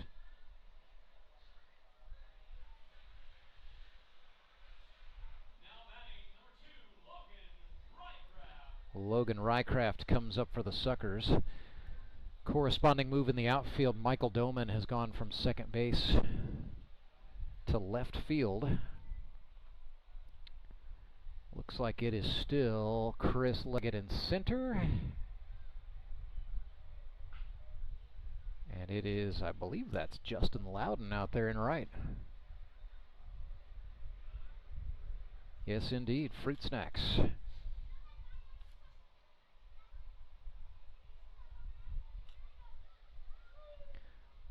Counts even to Rycraft, 1-1. Breaking ball in the dirt, no harm done with nobody on.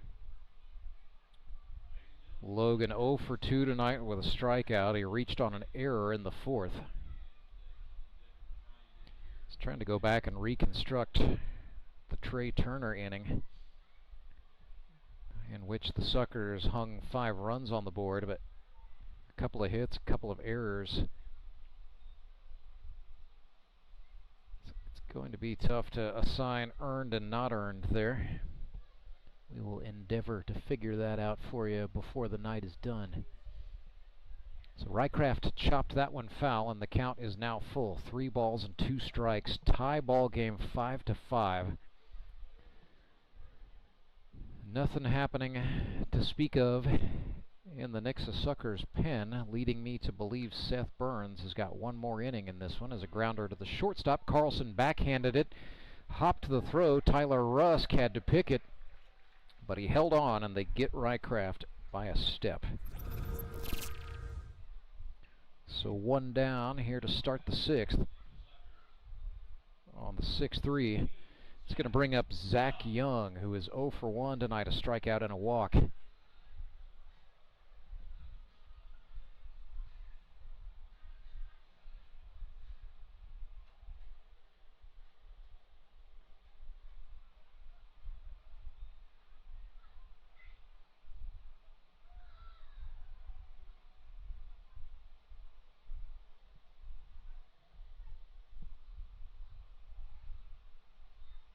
I think 3 of the 5 Trey Turner runs allowed in the 4th are going to be scored as earned when the night is done. But I am unofficial. I am not the official scorer. 1-1 to Young. Oh, yes, he did bite on a filthy breaking pitch that time from Cooper Kiesling. That dipped down into the zone. And Kiesling ahead in the count 1-2 against a dangerous man. Went to the fastball, and that hit him. So Young is aboard.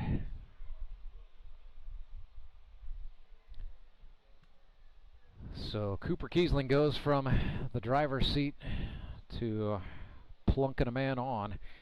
Batter is going to be Arturo Liendo. It is his first plate appearance of 2025. He broke in with the Nixa Suckers a season ago. Arturo from Universidad Central de Venezuela, 4 for 8 with the Republic Locos last year. And Arturo works as a Walmart associate. Actually, funny enough, lives in Branson, Missouri. But playing against the Branson Showmen tonight as a member of the Nixa Suckers. GRBL can make for some strange alliances sometimes. But Arturo from Caracas, carrying on a proud tradition of Venezuelan ballplayers succeeding in the grip and rip. It's a tradition that dates all the way back to season 1. with David Rodriguez.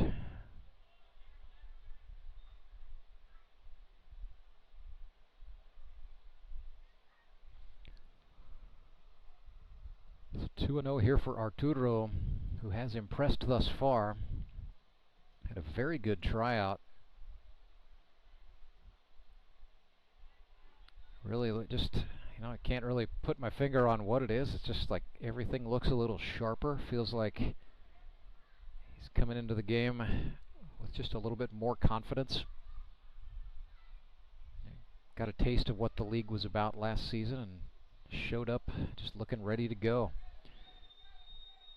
Takes the free pass there as Kiesling kind of nibbled all around the zone. But a hit batsman followed by a walk. That sets up a great opportunity here for Ricky Gooding Jr., who entered the game in right field as a defensive sub and now batting in the stead of Jamar Averyhart. Ricky Gooding Jr., sponsored by the Blue Hens Flea Market and Auction House in Bolivar, Missouri. Family owned and operated. Check him out at 525 West Broadway. 0-1 for Ricky. This his GRBL debut. Lives in Fair Play, Missouri. Went to Culver Stockton College. In high school, he was a two-sport athlete for the Bolivar Liberators, and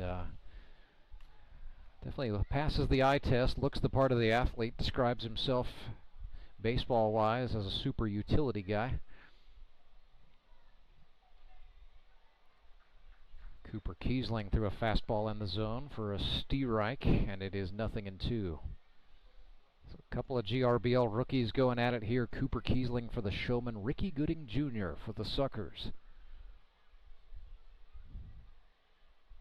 Kiesling looks back at the lead runner, now comes home. That's outside, and a great job by Fox to prevent significant disaster.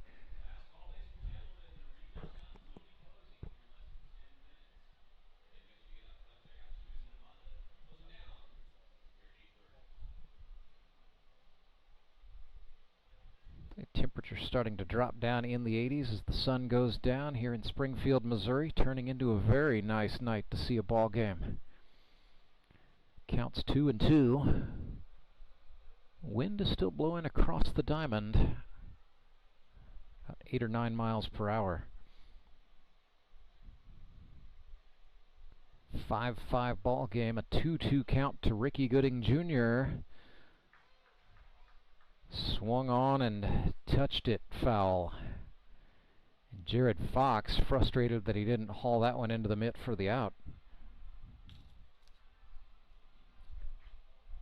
Sucker runners, Young and Liendo staying put more or less. Count is now full.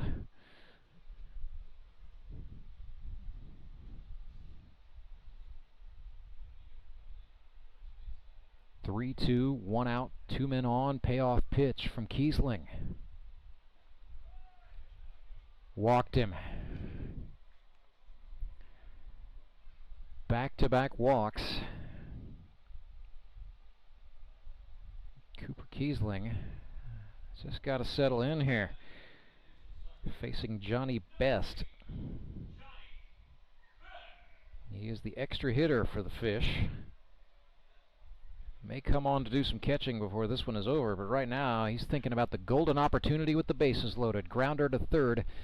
Showmen take the out at third, and then the throw across. It's a double play. Trey Turner to Tyler Rusk, and we stay tied. It was a heck of a hustle by Trey Turner, and a throw that perhaps he is one of a few GRBLers equipped to make. Tyler Rusk showing off the big stretch. And Branson gets it done and wiggles out of trouble. 5-5. We head to the bottom of the 6th. Now I have all my HVAC has been upgraded. Everything's working smoothly. You know, again, that's why I use All Clear. I'm Bruce Porter. I own a company here in town called the Resource Center. We do insurance and financial stuff. So I'm not a plumber. We're busy. We have a really good staff. just like Garen and his team, you know, we try to make a difference in the world. The last thing I want to do is be having to close my business because my plumbing doesn't work. When you use other companies, sometimes you'll get an accurate quote, and sometimes they'll have to come out more than once.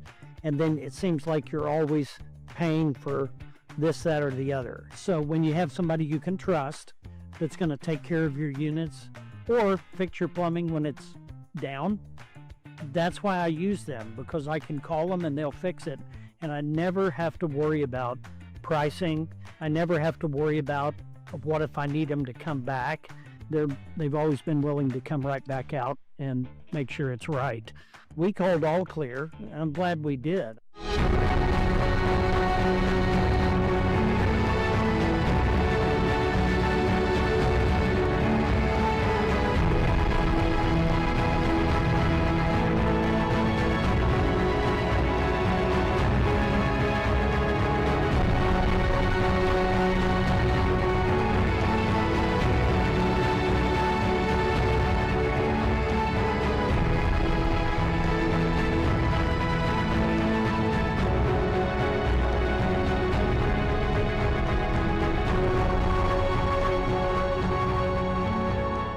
Bring you to the bottom of the 6th inning here in just a second, but this is really something else. Our friends at All Clear Plumbing sponsoring this game. Yes, that is indeed a toilet seat perched on top of home plate for a brand new game, sponsored by All Clear Plumbing. One kid won a shirt and the other won a Snickers bar. I believe both of those kids belong to Courtney Spitz, and so free shirt and a free candy bar for one of the kids down on the field. Thanks to All Clear Plumbing for that partnership. So, no surprises here. Seth Burns is, in fact, back on the mound. This is his 5th and final inning of eligibility to compete on the hill tonight for the Nixa Suckers. It's a pinch hitter in the on-deck circle for Branson, as Justin Lowden waiting in the wings, batting in Houston Freeman's spot. That is the number 7 position in the order. And then I believe we're going to see King Owens after that. So both teams going to the benches here. And if you're new to GRBL baseball, re-entry is a thing in this league. It's supposed to be exactly identical to the re-entry rules for high school baseball that you would see played across Missouri, at least. I don't know how re-entry works in other states, but in Missouri, re-entry is possible. You just have to come back in the same position in the batting order.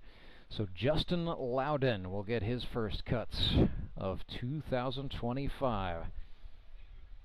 Sponsored by the Twin Crescent Drive-In, a drive-in movie theater in Buffalo, Missouri. Justin lives in Lebanon. Like an ugly check swing there for strike 1 against Seth Burns, but he is a capable hitter. He was 2 for 8 for the Showmen a season ago. Before that, he was 5 for 11 for the Metropolitans. So usually good to go to the plate about a dozen times a year, and generally produces. He's a guy who can hit 250, 280, maybe more. Behind here, 0-2.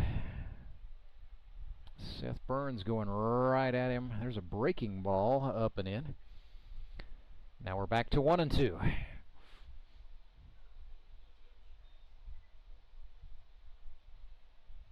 Burns fires home. Lowden a little inside-out cut. Skies one into the parking lot, and we will do the 1-2 again. Justin works for Tracker Marine in the factory in Lebanon, Missouri. Could not lay off the high heat, so down on strikes goes Fruit Snacks. And how about the job Seth Burns has done, coming on with the bases chucked in the second. It was an inning that saw the Branson Showmen plate 4 runs, but since then It's been bagels the whole way. Seth and the Suckers have come back from a 5-0 deficit, and we are tied 5-5 in the 6th. His Royal Highness King Owens, sponsored by TryGetaways.com. That's TRIGetaways.com.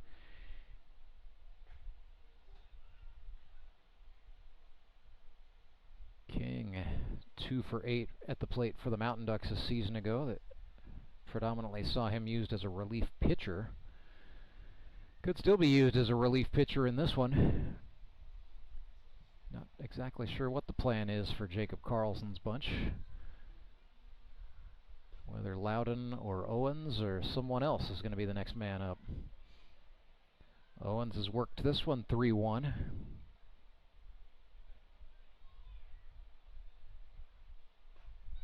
Looked at a breaking pitch for a called strike.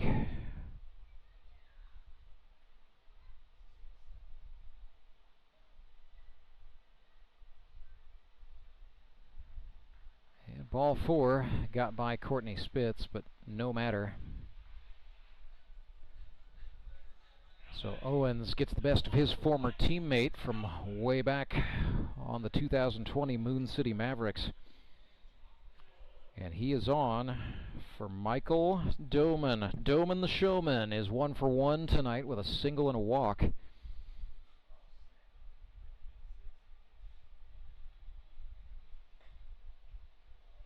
He was a Nixa Sucker a season ago. I think he's got something of a talent for landing on talented rosters. And Michael is a tough out, as we are seeing here. He's jumped ahead 2-0.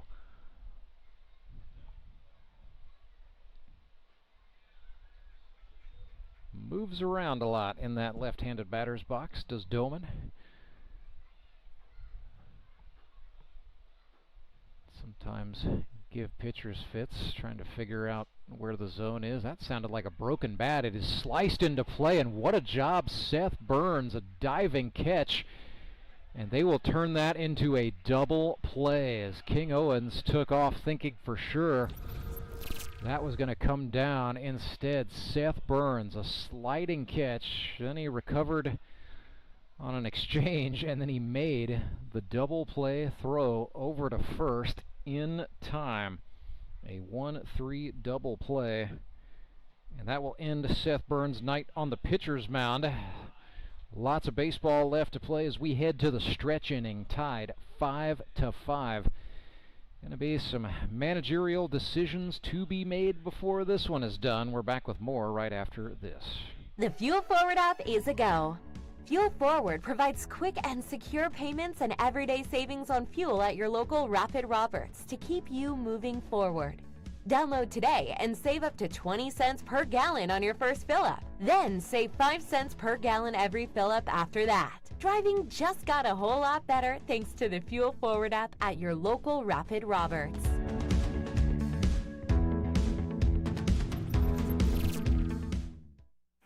Acme Towing Company. That's too far away. Let Henry's do it. Nah, we're ready to close. Let Henry's do it. Henry's is ready to take your call right now. From compacts to semis, Henry is here to help 24/7. Save yourself the hassle and make us your first call. Henry's gets there fast, offering multiple locations to serve the Ozarks. When you're stuck on the side of the road, make the right call. Let Henry do it.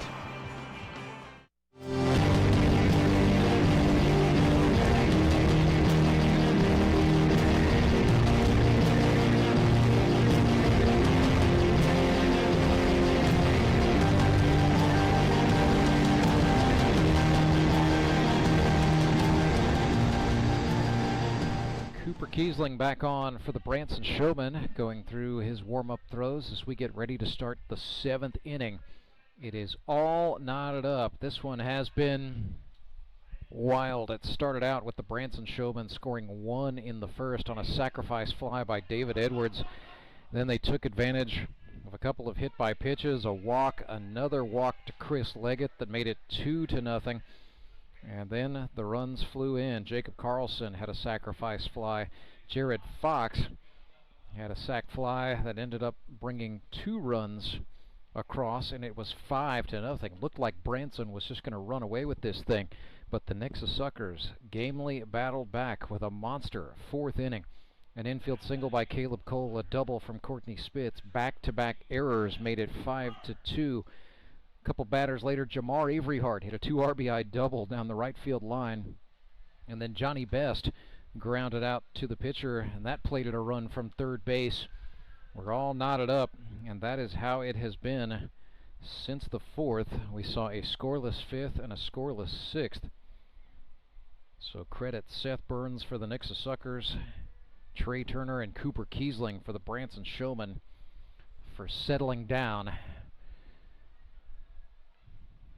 And here is Seth Burns trying to help his own cause here. If the Suckers can go ahead and score the go-ahead run here in the top of the 7th, Seth would be in line for the win. He's down 0-2 here. Kiesling comes home.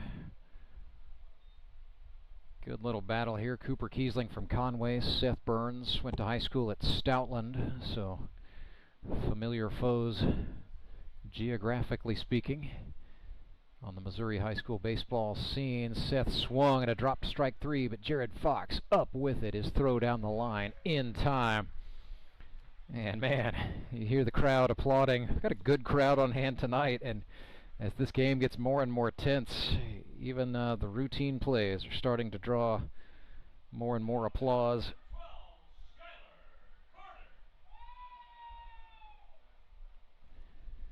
And I will say this, GRBL crowds tend to be pretty baseball smart. They applaud the good stuff, and look at that, a 12-6 curveball just absolutely bends down into the zone for a called strike to the GRBL's all-time leading hitter, Schuyler Carter. Swings, trying to turn on that one and pull it, but he pulled it foul. Carter sponsored by the Vineyard Market. So tonight he is 0 for 2 with a walk and a strikeout. I think a little frustrated not to have a hit yet. But man, that was an aggressive swing at Kiesling. But that's exactly the type of ground ball I suspected Kiesling could generate. And yeah, Carter just all discombobulated down on strikes for the 2nd time tonight. Don't look now, it's back-to-back strikeouts for Cooper Kiesling. Working through a tough part of the order, but he was not rattled there against Carter. Doesn't get much easier with Caleb Cole. 65 hits, lifetime for him. I last saw him play with the Republic Locos in 2023. It was a 10-hit season for Caleb, in which the average was 357 and the OBP was 486. Drew 6 walks that year, struck out just once in 28 at-bats. That hit him. Looked like either on the calf or on the foot. He's over there having a nice little laugh with Tyler Rusk. Might not be laughing in the morning once that thing starts to bruise up, but a big opportunity for the Fish. 2 outs, runner on, and the batter is Courtney Spitz. Here's a check throw. Kiesling's got to be careful. He bounced that. And then a little gamesmanship there between Rusk and Cole as their discussion continues. For Kiesling, you got to block that out, I think, and just try to serve up a grounder. Comes home. Courtney Spitz puts one in the air to center field. Chris Leggett tracked that all the way, made the catch and the out. And so Cooper Kiesling faces one above minimum in the 7th. We are at the 7th inning stretch, and in the GRBL, that is sponsored by Sumit's Hot Yoga. At Sumit's Hot Yoga, you are gonna feel awesome. I need a change. My workouts are too boring. Oh, I've got an amazing workout for you. Hot yoga. I've lost weight and I'm more flexible. Try our community classes for only $8. Sumit's Hot Yoga. You are going to feel awesome. Take a breath. Here's your Be Well moment with Burl Behavioral Health. In a world that requires us to be in constant motion, we can focus on moving our bodies in ways that restore us instead of deplete us. Let's listen to our bodies and briefly stretch in ways that fit what we need. Take a deep inhale and a long exhale out as you gently stretch your neck, your shoulders, or your arms. We deserve to build physical rest into our daily routines. For more wellness, visit bewellcommunity.org.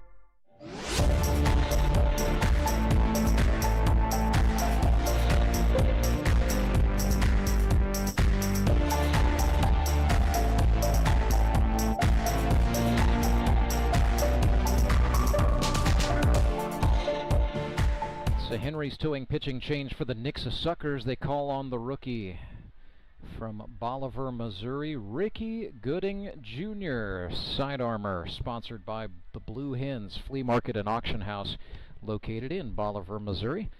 525 West Broadway, family owned and operated. So Ricky Gooding Jr. lives now in Fair Play, Missouri. Went to Culver Stockton College. Well, he told us he was a super utility man. How about coming on the pitcher's mound in the 7th inning of a 5-5 tie ball game in front of one of the biggest crowds you're going to play in front of all season long? How's that for getting your funds worth right out of the chute? Johnny Best has come on to catch for the Suckers, so it's a full battery swap. And the batter is Chris Leggett, number 10 hitter in the Branson order. Taking a look around here at the defense.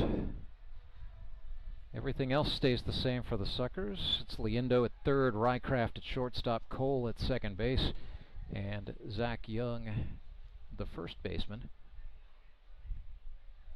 First pitch from Ricky Gooding to Chris Leggett, swung on, fouled back. Suckers have got Jake Uber in right field, still Trent Simpson in left, still Schuyler Carter in center.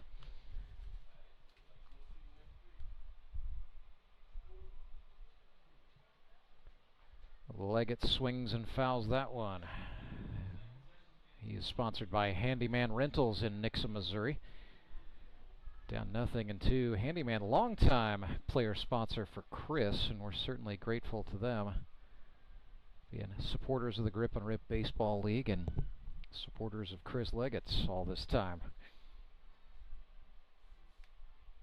So I know Chris was glad to have them on board for the championship win in 2024. So 0-2, short chat between John Best and Ricky Gooding. I think that was nothing more than a signals discussion. Gooding off the mound to get this pop fly. He will haul that one in himself for the out.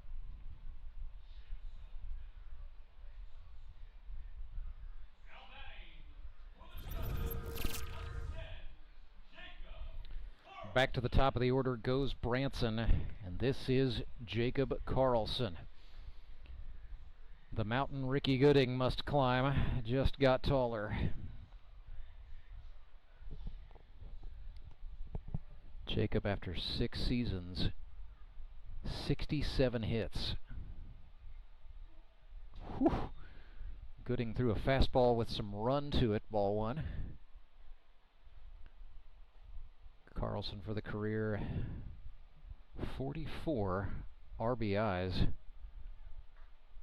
He's got 19 doubles, 9 triples, and a home run. 3 home runs, check that. Got hit by the pitch that time, so he will go on. Tell you what, hit batsman becoming part of the story tonight.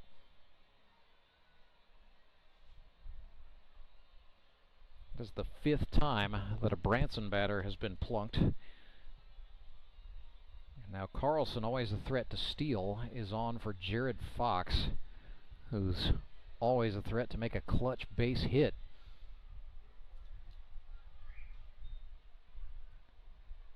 You know what, Gooding's velocity looks sharp. And he's definitely got a ball with some lateral movement thanks to that sidearm delivery. Just got to settle in and hit the professional grade strike zone here. Karlson open stance in the right-handed batter's box, or Fox rather, but it's Karlson taking off. Yeah, saw him increasing his lead out of the corner of the eye. reflexively said Karlson. And just like that, he steals second base.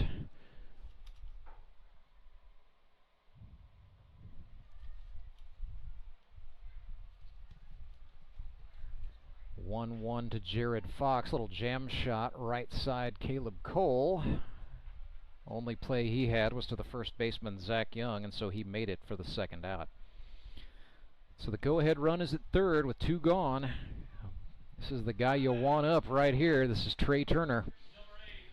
Branson spent the equivalent of its first-round pick in the GRBL draft to retain the rights to Trey Turner, the champion's privilege.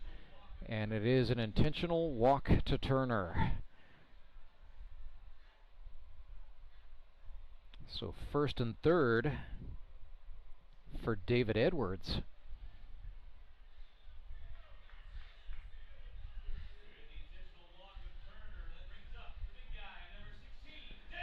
So not a lot of time for David Edwards to spend overthinking it in the on-deck circle, am I right? Here he is. Suckers think they can get Edwards. This is in the air to right and deep. Uber makes the catch. And so the Suckers squirm out of yet another jam in the 7th. We will go to the 8th, all knotted up, 5-5. Tensions rising here at Mark Worley Field at Meadow Park. We're back right after this. When Gary and Sandra Henry started Henry's Towing nearly 5 decades ago, customers knew that Henry would be the guy coming to help. People would call and ask to let Henry do it. And as Springfield has grown, our family has grown as well, so there's always someone around to come help you out. Everyone at Henry's is a member of the family, fully trained and as dependable as the original. With a family this size, help is always right around the corner. So if you find yourself in need of roadside assistance, remember to call the name you've grown to know and trust. Remember to let Henry do it! Mr. Callahan, let's play Word Connect. I don't want to. I'll start. I'm not gonna. Air. Services. Professional. Trustworthy. Quality. Satisfaction. Every day. Overnight. 24/7. Repair. Replace. Air.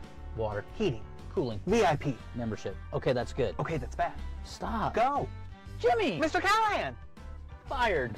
Hired. That was fun. Again? Call Air Services today.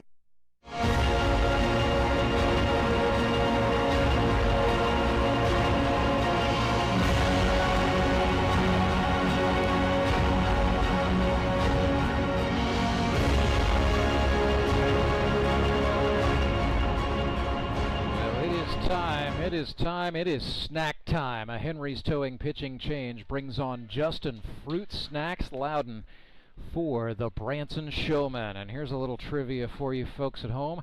Name the player who has been part of a Howard Bell Trophy championship winning roster at each of the GRBL's last 4 seasons. There's only one man, and that man is on the pitcher's mound right now, Justin Lowden. Sponsored by the Twin Crescent Drive-In in Buffalo, Missouri. Snacks will be the first one to tell you he was not happy with his stat line from 2024. 12 1/3 innings, gave up 21 runs on 13 hits, struck out 7 and walked 20. He also hit 6 batters, so a high ERA. It is that walk number that has been the point of focus for Justin Lowden in preparation for this 2025 season. He said, man, I just need to throw first pitch strikes. I need to quit walking people. I need to quit trying to do too much. Just get some balls in the zone, serve up some grounders, make my life easier. Defense behind him is David Edwards at third, Jacob Karlson the shortstop, King Owens at second, and Tyler Rusk at first. So pretty good defense behind him. And his battery mate still Jared Fox for the Showmen. First pitch to Trent Simpson swung on and fouled off.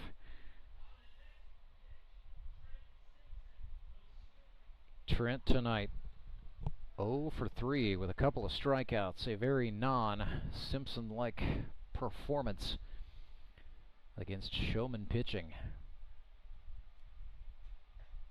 Lowden played at St. Louis Community College, Merrimack. It is now 1-1.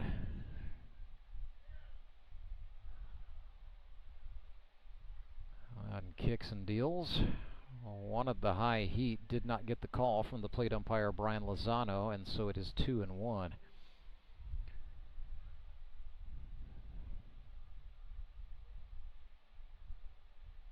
So Justin Lowden on a bit of a personal quest to prove he can hang here, but nothing like coming in the 8th inning of a tension-packed 5-5 ball game. Simpson rips one down the left field line past the diving David Edwards, and he is on with a hard-fought base hit. Next man up for the Suckers is Logan Rycraft, and with Simpson on, he represents a go-ahead run. So Logan Rycraft is over 3 on the night, reached on an error in the 4th. Also struck out looking once. He is sponsored by Foundation Recovery Systems. He had 6 hits as a rookie with the Mountain Ducks. He's a plus defender, but wants to see that offensive production go up a tick. This is trouble in foul territory, and wisely, the Branson Showmen giving it chase. Gave up, so there's no danger of a dropped foul ball. Instead, they're going to retreat back to their defensive positions and try again, so just a scary strike.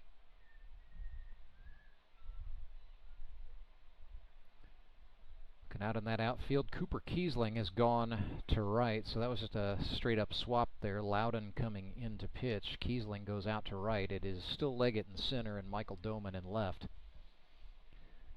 0-1 to Rycraft. Lowden tried to bend a slider.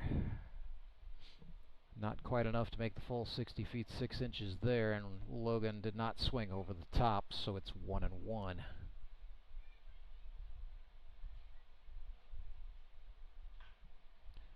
That was on the inner half of the plate, and Rycraft pulled it sharply foul.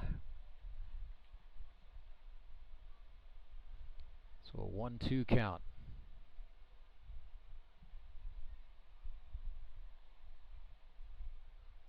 Foul ball's been cleared. Lowden back to the top of the hill.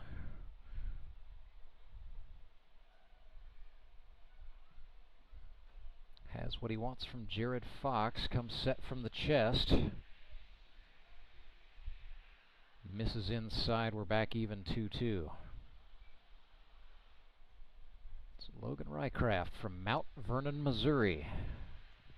Played his college ball at Northwest Missouri State. Played his summer collegiate ball closer to home in Springfield in the Show Me Collegiate League. Oh, yeah, Lowden tried the curveball, and that curved right into the number 2 on the back of Logan Rycraft's jersey. Plunked him aboard.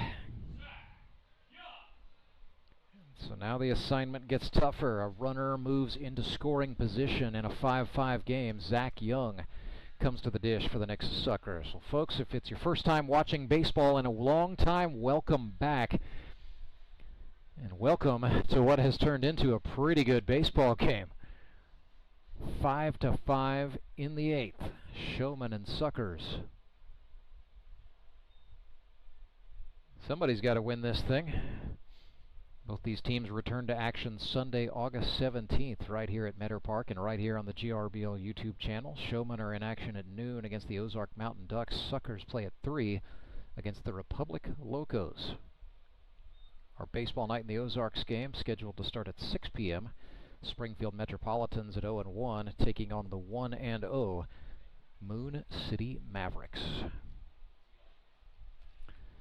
2-0 pitch to Zach Young is a called strike. Caught the inside down part of the zone.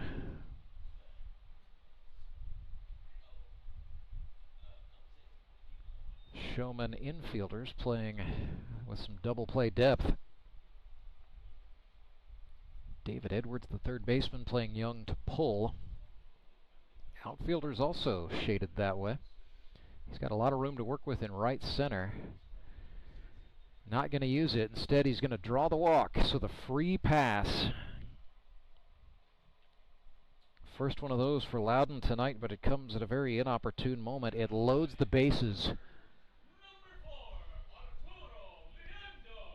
Arturo Liendo scheduled to bat here. There's Jacob Karlson, a very brief Burrell Behavioral Health mound visit with his hurler Justin Lowden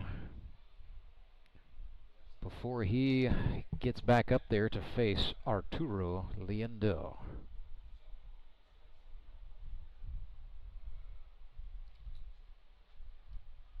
First offering is a strike, so Justin Lowden got the first pitch strike he wanted there.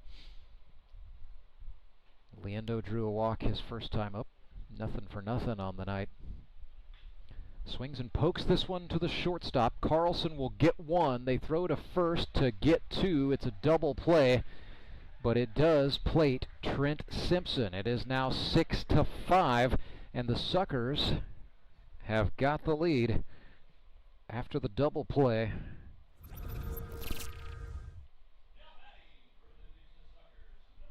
Could that be what ends up standing up in this thing?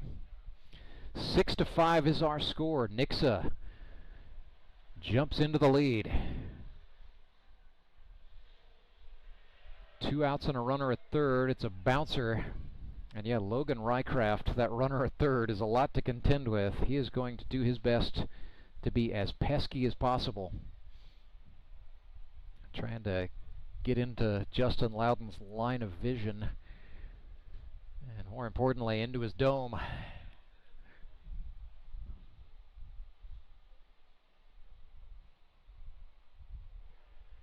1-0 pitch coming here to Ricky Gooding Jr. And it got away. It's a wild pitch. Gooding tells Rycraft to come on. He does. 7-5. Suckers now lead by 2. Unfortunate break there on the wild pitch.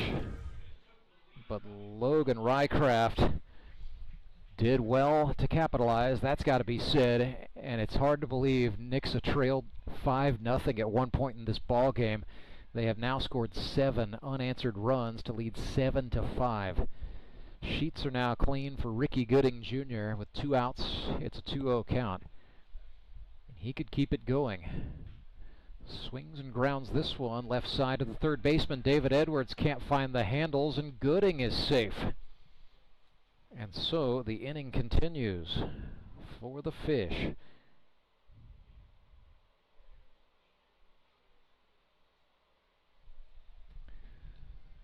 So batter should be Johnny Best. Slight delay here. He had the catcher's shin guards on. But instead, he's going to get a chance. JB, 0 for 3 on the night. The rancher now calls Falcon, Missouri home. That is a census-designated place. He's originally from Bakersfield, California. Ricky Gooding took a healthy secondary lead over there. He might be thinking about dialing up the aggression a bit. Loudon sets and deals a breaking ball. Good pitch on the inner half. We're back even 1-1.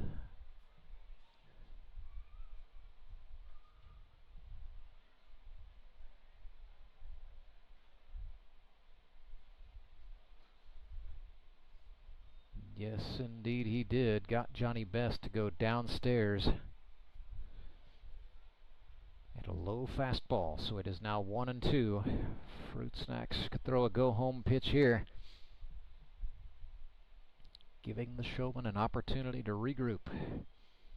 Runner goes. Loudon bent one into the zone. Throw down will not get Ricky Gooding. Looked like it hit him in the ribs before it made its way into center field. Gooding will take the stolen base. It's going to be a 2-2, I believe, to John Best.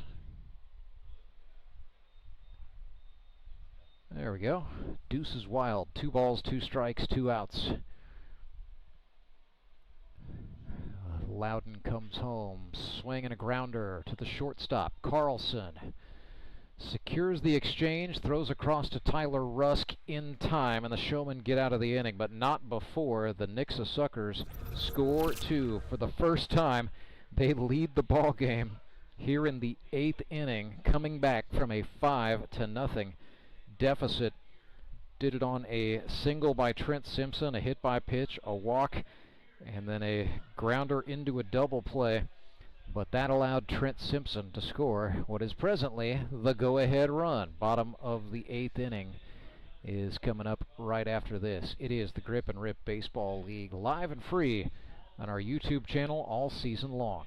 Did you know that Conoco gas has 3 times more detergent additive than the minimum required by the EPA? And 30% more than the top-tier detergent gasoline standard, recommended by major car manufacturers. Other alternatives contain unwanted deposits that can build up on fuel injectors and intake valves, robbing your engine of performance. More quality in every drop. Only at your local Rapid Roberts. Support local, give local. We hear it all the time, and when it comes to blood donation, there's an easy way to make sure your gift is being used in your community. Donors with Community Blood Center of the Ozarks provide every drop of blood, platelets, and convalescent plasma to patients in over 40 area hospitals. How do I know why that's important? Because my youngest daughter, Joselina, is alive today thanks to local blood donors. Find out how you can help at cbco.org. Local donors, local patients. That's the Community Blood Center of the Ozarks difference.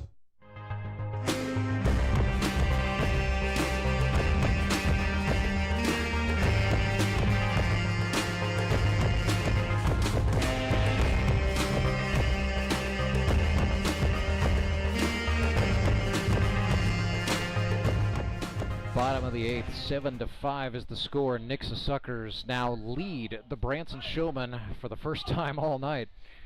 As we approach the 9 o'clock hour, it'll be Tyler Rusk, then Cooper Kiesling, and a player to be named later coming up for the Branson Showmen.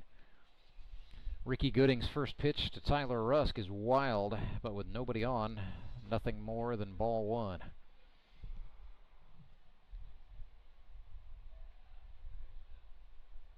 So 1-0 to Rusk as we settle back down.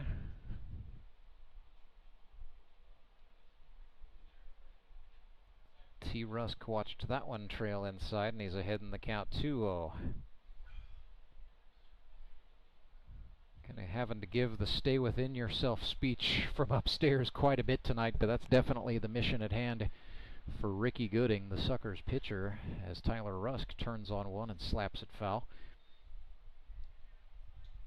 You've got a tremendously good defense behind you. You don't need strikeouts. You just need outs. Period, point blank. Gooding fires a dirt ball that Tyler Rusk did not swing at to go ahead in the count. 3-1.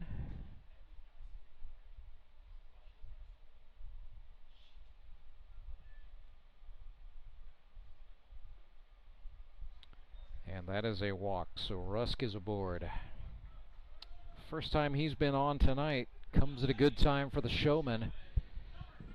And now the tying run comes to the plate in the form of Cooper Kiesling, the diesel mechanic from Conway, Missouri. He has impressed us so far. He could certainly dial up the impression a notch with a good plate appearance here. Looked at a called strike. I love this. You got a rookie batter, you got a rookie battery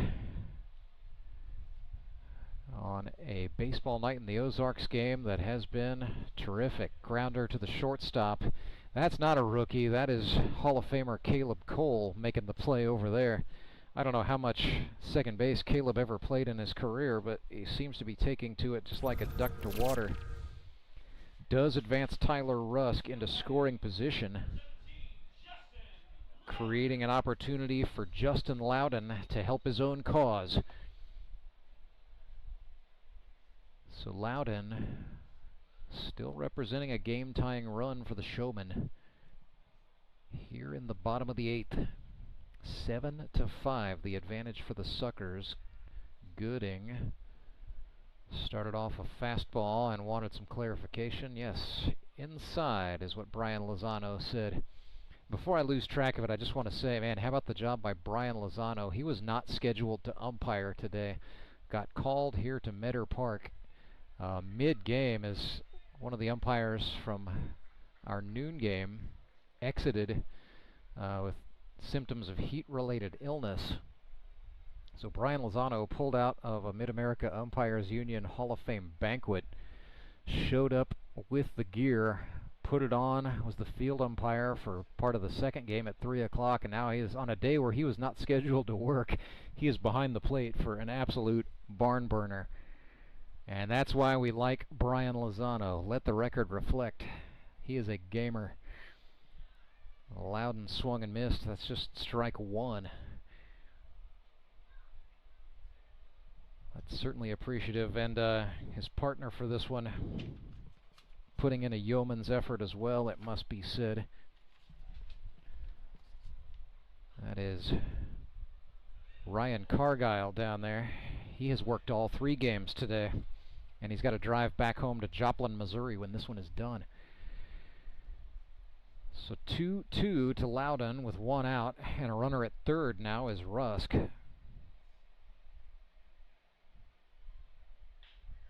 Swinging a grounder, left side. Rycraft's only play is to first base, and he makes it, but Tyler Rusk scores, and so now the deficit has been cut to 1.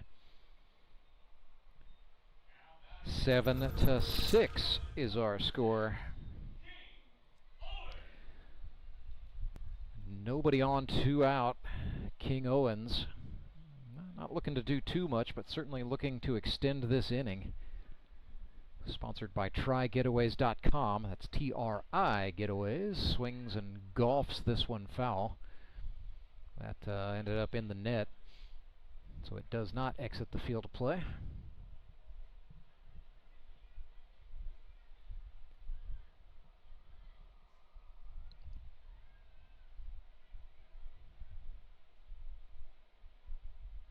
Gooding tried a breaking pitch, not a lot of break to it as he missed high, and now Johnny Best going out to have a quick chat with his pitcher. That was short enough. It may just be confusion with the signs, or just something Best is noticing mechanically for Gooding. Whatever it was, the adjustment seemed to have paid off as he got a swinging strike there to make it 1-2.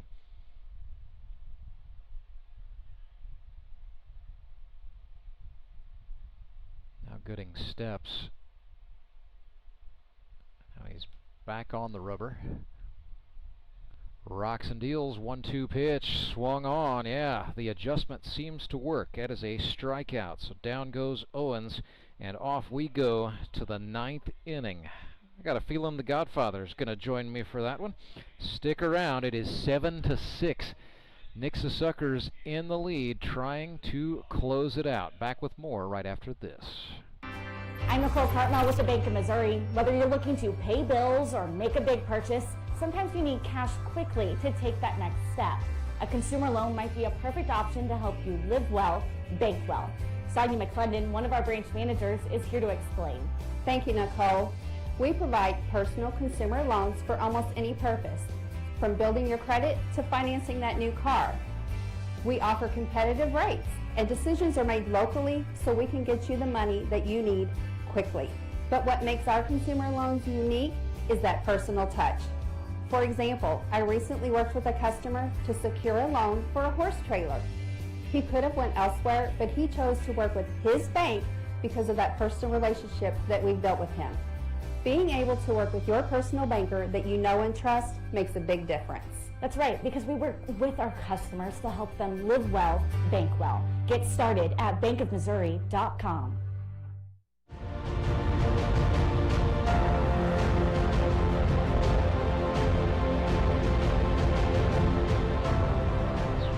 To the 9th inning, the Nixa Suckers lead 7-6. They come to bat here in the top of inning number 9, facing Justin Lowden for the Branson Showmen. Rance Berger with you for this one, joined by the GRBL founder and commissioner, Tony Lewis. And Tony, great to see you first of all, but second of all, what a game this has turned into. After we thought it might be a laugher, it has become anything but in the late innings. Yeah, it really has. You're always happy to see a game, especially the baseball night in the Ozarks being the premier one. Got a couple hundred fans here. It's good that they get to see good baseball. Here's Jake Uber, who has re-entered the game. Actually, he was slated to bat in the 10 spot. Didn't because he was lifted, and so Seth Burns took 3 ABs, but now Uber back in. Swung a pretty good bat in the preseason and showed himself to be a capable base runner as well. Yeah, I've had comments on Lozano. He's been consistent, but he has a minor league strike zone. It is pretty tight. It is professional grade, as I like to say. But yeah, it's a consistent zone, and that's all you can ask for. So Jake Uber has evened up 2-2 against Lowden, who sends in a fastball that's down, and we are full up. Showmen need to get out of this quick, take the momentum into the 9th. Hopefully they can tie it and take it. Letting the Suckers back in and getting a cushion would not be good. Nixa looking for some insurance runs, and they will certainly take a dangerous runner like Jake Uber on base with a walk. Something we talked about with Justin Lowden. He wanted to get the walks down. He has issued 2 free passes tonight. Has also hit a batter. He looks good in those custom GRBL kicks, though. Those are something. The fruit snack shoes with multicolored fruit painted all over them, and then it's got the names of all 6 GRBL teams. They're sorted by division, so he has a north shoe and a south shoe. Oh, I did not know that. That is on, that's in front, up in front of the laces over the toe. But yeah, the fruit's all over the side. Oh, I was going to say, the fruit Jake snacks Uber. Kicks. Yeah, Uber's going to take off here, and he just tipped his hand. But I think most people in the stadium knew that was about to happen, especially with Schuyler Carter, capable guy. You could pull off the hit and run here. There's just lots of offensive opportunities for the Suckers right now. But they've got to pounce. If they want insurance runs, this is the part of the lineup that's got to deliver it. Oh yeah, this is the dangerous part. Little check throw there. That had a chance. Loudon with a nice move. I'm impressed. Uber is taking a pretty big lead over there. It was a 4 to 5 stepper. He might think twice now. And man, still a big lead. He's still going out there. And another step off cat move. And mouse. Yes, indeed. No limits on check throws here in the GRBL. And with this game in the 9th inning, yeah, we are past any time limit constraints. We're playing baseball, baby. 7 to 6. Another check throw. That on the money would have been close. Timing was good. Accuracy was not.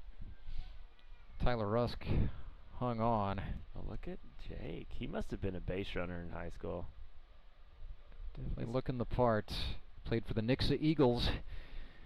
I just know a thing or two about doing a lot of things. Yeah, he was a pitcher in college, wasn't he? Yes, yeah, throughout 3 different college stops. But high school did a little bit of everything.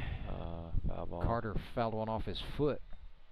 Look at this. We got 2 original 60 Hall of Fame members. 1-2 for the Suckers. That was, Spitz has had a little bit different strategy into this year's draft. And he drafted for defense and hitting power. Definitely that was apparent in his draft. Going into it, we thought, yeah, they're going to have to find ways to manufacture some runs, but Schuyler Carter and Caleb Cole certainly know a lot about that. 2 of the GRBL's all-time hit leaders. Carter still stuck on 84 for the moment. 0 for 3 tonight. Oh, wow. Wow. Opened got up him the zone a little looking, bit there. and that is a big strikeout if you are Justin Lowden. Yeah, Schuyler's looking back at Lowden, and I think Lowden may have pointed at his shoes at him. Justin, I might be a little too early to show off. He didn't do that. If he listens to this, he'd be like, Tony, I didn't do that. Here is Caleb Cole, and also I'll say this for Justin Lowden, he's absolutely a student of the game. I think he watches about every second of GRBL media that is produced. Yeah, Uber's taken off, throws offline and into the outfield. Lozano maybe could have called interference on Cole there. He was leaning right into the plate. Maybe Jared could have sold that a little bit better. I don't know. Foxy not one to complain. Interesting, Jake Uber not testing the arm of his fellow Nixa Eagle Chris Leggett out there in center field. Those guys would have been at Nixa High School at about the same time. So I believe they did play together. Well, ball and a strike to Cole. Couldn't complain. A little hot today, but the sun was out for all 3 games. 3 actually pretty good baseball games today, and this is turning out to be a really good one. Caleb Cole swings and pulls that one foul to fall behind 1-2. Caleb Cole from Lee's Summit, Missouri, now resides in Fair Grove. 65, make it 66 hits lifetime now, as he got an infield single back in the 4th. I'm glad Caleb is back. We had a lot of good returners this year. It's hard to pick a favorite, right? Because you have Cole Rourke and Josh Engler and Trey Simpson all back with the Ozark Mountain Ducks. Caleb Cole back here with the Nixa Suckers, and then Kevin Walsh back after a 5-year layoff with the Springfield Mets, and looks like he hasn't lost a step. 2-2 to Cole. Ooh, slider no. I gave Knuckles to Walsh, welcome him back to the GRBL, and I think that's what we saw. Season 10 kind of brought a lot of people back. I think it's the decade year. There are a lot of guys who just want to be part of it for that very reason. But most of these guys still have something to offer. And Lowden walked him. Well, it's important enough to get Rob Neese here, flying all the way from New York. No, he drove so he could bring his Season 2 medal, he told me. They drove it 15 hours. Oh, wow. Kid you not. So yeah, the original 60s celebration, I thought, Tony, very well received, and just very cool to see all those guys together on the field at the same time. That was neat. And Bacon holding the original 60 picture. That was really touching, really. So Courtney Spitz with a golden opportunity to buy his team insurance. It's a wild pitch. Fox lost it. And yeah, the Suckers are going to go for it. Look at that. They lead 8-6. Jake Uber goes second to home, and yeah, the kid can run. So one thing the Showmen could not do. Yeah, that's unfortunate for the Showmen. And now and the threat is still not over. Caleb Cole, third base, and then one of the best hitters in GRBL history at the plate in Courtney Spitz. So the damage may not be done. And now you see the infield come in for the Showmen, so they're trying to limit the bleed here. And against Courtney Spitz, that's not good. That's a tall order. Oh. Spitz does play into its favor. A grounder to second. They do not go home. Instead, they go to first. Yeah, it was broken bat. Didn't get to him, and I think King may have bobbled it just a hair enough. It was a smart play just to get the out, but that's unfortunate. But yep, that's another insurance run. 3 runs could be a tall order. Depends who the Showman has coming up. But again, threat not over. GRBL All-Star Trent Simpson coming up. Yeah, it is not done yet. So Simpson singled his last time up. Showman will have the 9 and 10 hitters coming up. So Michael Doman, Chris Leggett, and Jacob Karlson for the bottom of the 9th.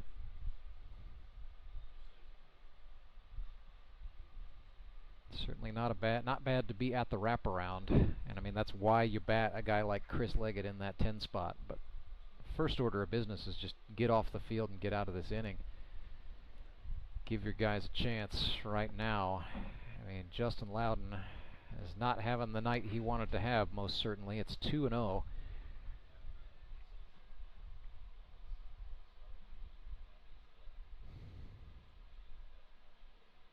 See, we'll just try to work his way out. 9-6 is our score. Simpson, that caromed off the mound a little unfavorably, but a great adjustment by Jacob Karlson, and then the throw was down. So the inning just keeps getting worse for the Showmen. Yeah, it changed direction a little bit, caused him to hurry the throw, didn't get it all the way there. Rusk typically could dig that out, but just a little lost focus there. Didn't that time. So now Trent Simpson is on for Logan Rycraft. I just like the way Logan plays. He's just a ball player. Runs like his hair's on fire, that's for sure. Swings and sends this one in the air to center field. Chris Leggett got a nice read, made a nice adjustment there at the end to make the catch and the out. So it is the GRBL's commercial-free 9th inning, brought to you by Central Bank of the Ozarks, longtime sponsor of Grip and Rip Baseball, helping to make streaming happen all season long. We're also grateful for Henry's Towing, the GRBL title sponsor. When you're stuck on the side of the road, you got to let Henry do it. And we will thank Burl Behavioral Health with clinics all over Springfield and the Missouri Ozarks. Help is just a phone call away, first of all by dialing 988, but second of all, you can find some treatment options at burlcenter.com.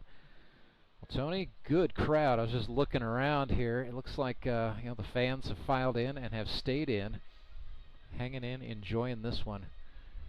Yeah, but the ticker had us just over 300 people.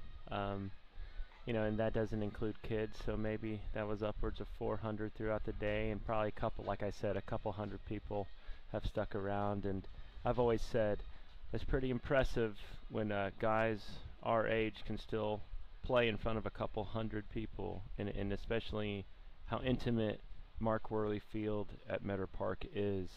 It's exactly what the GRBL needed. It's an intimate feel. I know your listeners can't see the antics or the crowd games that we do between the innings, but we have had a lot of fun with those. They definitely saw the all-clear plumbing toilet game, because that was on the field, so that was well within view of the cam. Yeah, we did that. We did a Win Tony's Money bit. We had to guess the speed, where a kid drilled his dad in the back, and the dad actually guessed the miles per hour every time, so we gave prizes away. That's impressive. Today. Yeah. Just from getting hit in the backside, yeah. You could tell how fast it was going. I like that. No, but it's been such a great day, such a great Robert D. Lewis opening day, and I'll say this, I'm not saying it to toot my own horn, but I'm really happy I got a hit on my dad's day. Made me really happy. That's one for the memory books for sure. So here we go, last chance for the Branson Showmen, trailing by 3, and it begins with Doman the Showman, second-year man from the Cincinnati metro area, who now calls Springfield, Missouri home. Showed bunt. I like the play. I like trying to get something started. Michael Doman is not afraid to lay one down anywhere, anytime. Good eye. 1-1. And how about the Suckers sticking with Ricky Gooding Jr. here, trying to let him finish this thing out? This looks like it was getting away from the Suckers when this game started.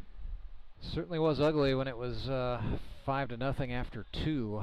But they have battled back, limiting Branson to just 1 run, and meanwhile snapping off 9 runs of their own, including the big one, 5 runs in the 4th. But they have also needed the insurance runs that came in the 7th. Doman up the middle. This is going to be tough for Rycraft, and he bobbled it against Michael Doman, who had the Jets going, and the Showman fans are still in this thing. They're trying to will their team on. Doman is on. It looked like Logan was going to make an amazing play, but the wheels of Doman, that can make you speed up your hands as an infielder. So hats off to Doman for forcing that play and getting on base and leading off for the Showman. Desperately needed leadoff man. So Chris Leggett has been hit by a pitch. He has walked, and he has popped out to the pitcher tonight.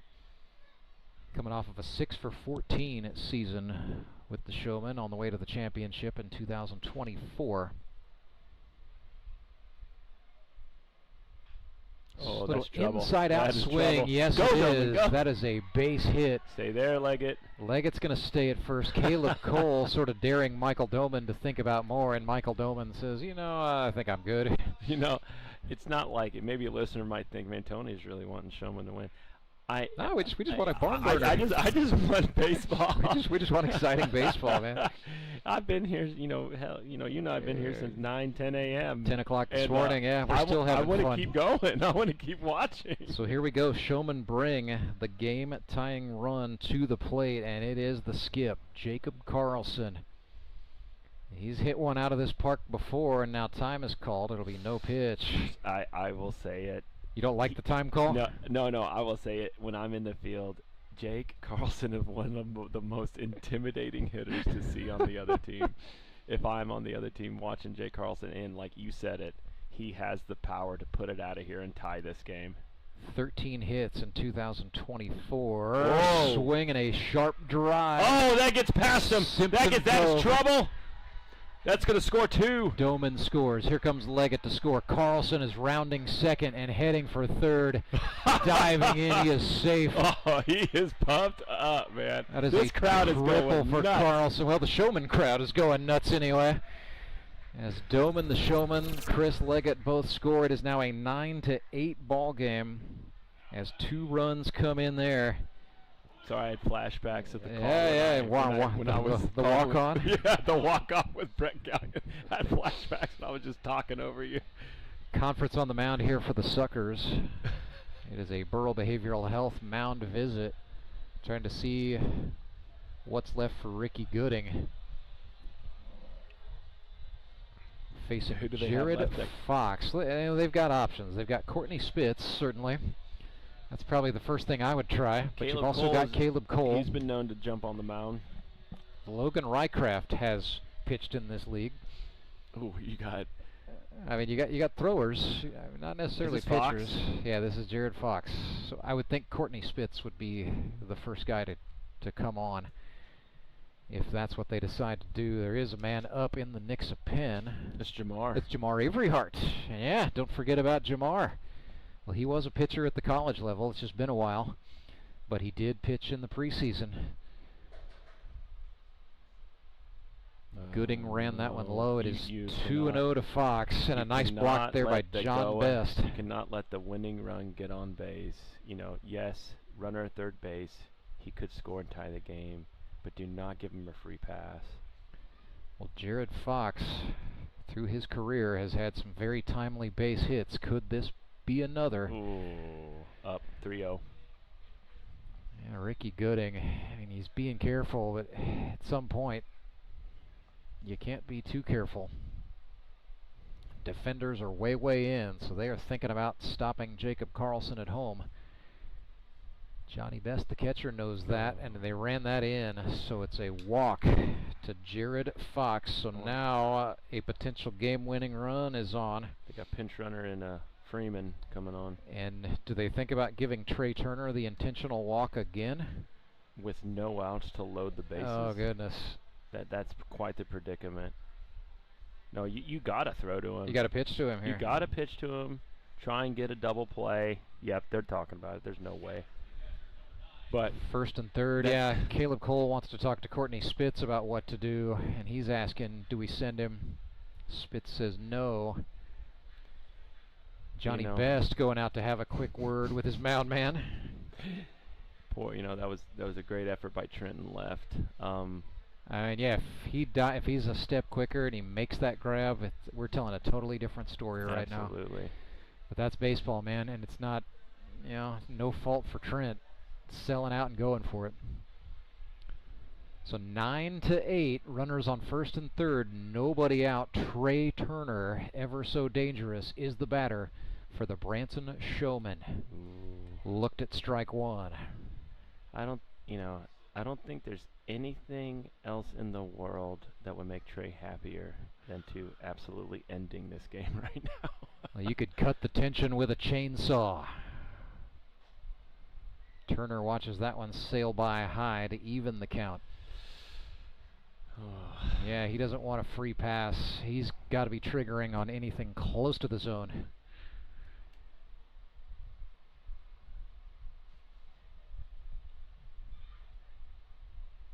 Oh. Pitch ran way inside. Great job by Best.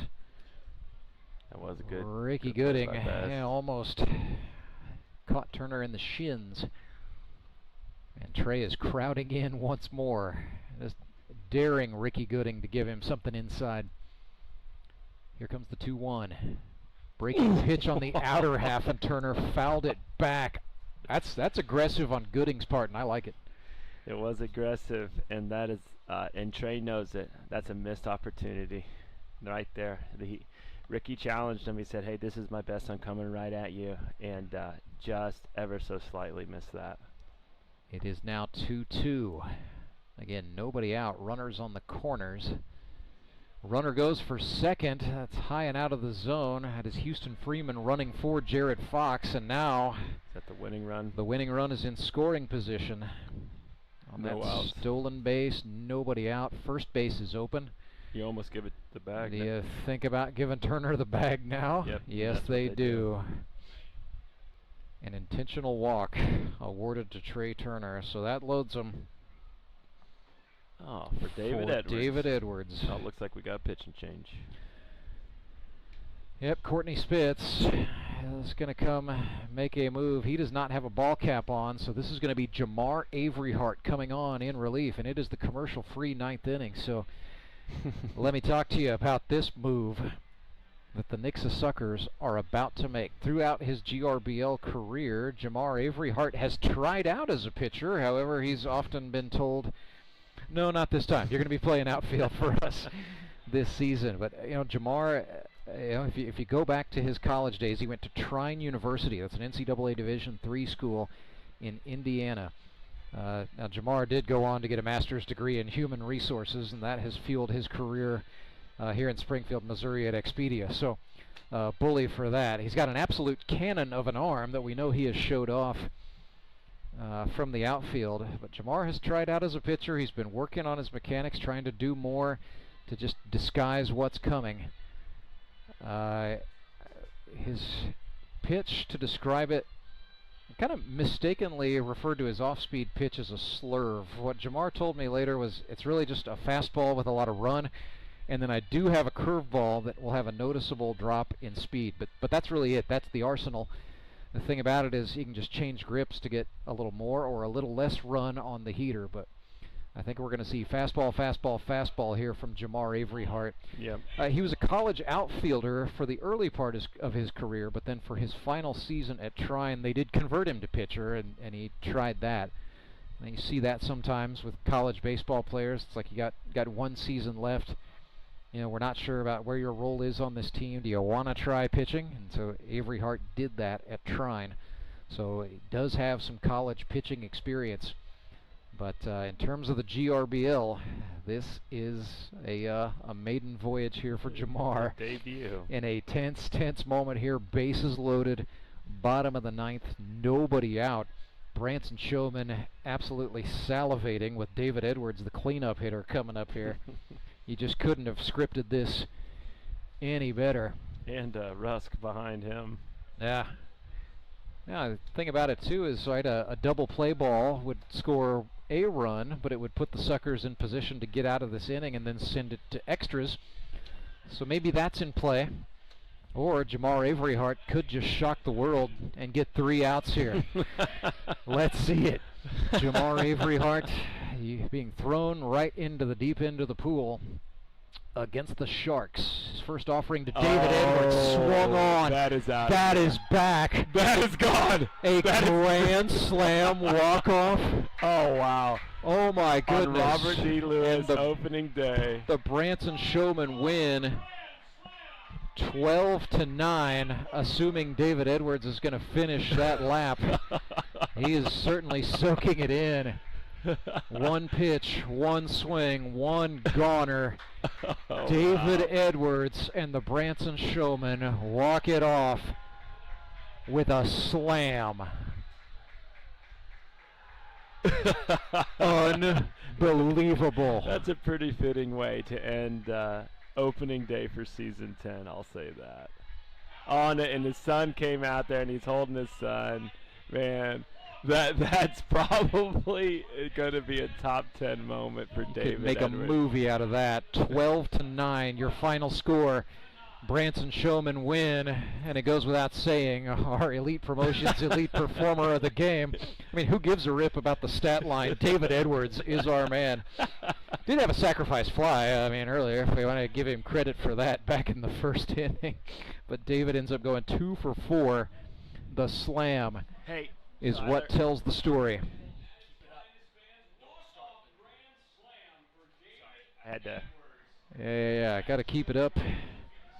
Grand slam for David Edwards, and the Branson Showmen win 12-9. Man, a nail biter. Well, this game was short outing for Jamar. Well, hopefully that's not the last. Oh no, he's going to deserve a chance to redeem himself. Absolutely. He's give got a him gun credit. for an arm, and it's not fair to be thrown into that situation. No. That's for sure. I mean, look, give Jamar Avery Hart credit. He challenged David Edwards, and David just rose to the challenge right there. So a grand slam for Avery Hart, or a grand slam for David Edwards off of Avery Hart. 12-9, your final. Branson Showmen go to 1-0. So your winners today, let's just recap the whole thing. It was the Moon City Mavericks 3, the Republic Locos 1. Then it was the Ozark Mountain Ducks 6, the Springfield Metropolitans 2, and then the Branson Showmen 12, Nixa Suckers 9. So Mountain Ducks and Showmen at 1-0 atop the leaderboard in the GRBL South, with the Suckers at 0-1. It is the Moon City Mavericks in sole possession of first place in the GRBL North at 1-0, with both the Locos and the Mets at 0-1. But a lot of baseball left to play, as we just ended opening day on a big, fat exclamation point off of the bat of David Edwards. Yeah. It may take him 15 minutes to get up here for a post-game interview. We may be waiting a long time if we think we're going to be able to talk to that young man. David is the type who likes to milk. He's slow to a lot of things sometimes. Walking to the plate, 2-strike approaches. It's got to be David Edwards, right? Well, let's talk about this roller coaster, Tony. I mean, it started off with the Nixa Suckers falling behind early. Hit by pitch, a couple of walks, a sacrifice fly by David Edwards made it 1-0. The Showmen then tacked on 4 more runs in the second, but we saw Seth Burns come on in relief for the Nixa Suckers. I mean, not only did he stop the bleed, but he pitched 4 scoreless innings after that. Nixa was able to battle back, putting up a 5-spot in the 4th inning. An infield single by Caleb Cole, a double by Courtney Spitz, back-to-back errors made it 5-2. A couple batters later, Jamar Avery Hart hit a 2 RBI double. That was a big double. That made it 5-4, and then a 1-3 ground out by Johnny Best allowed a run to score and make it 5-5. And we stayed 5-5 for a good long while until we got to inning number 8, and that is when the Suckers scored again. Yes, they took their first lead of the ball game. A single by Simpson, a hit by pitch to Rycraft, a walk to Zach Young, and then a double play that Liendo grounded into made it 6-5, and then 7-5 on an error. So Nixa was in the lead by 2. The Showmen battled back, scratched a run across, little manufacturing job there.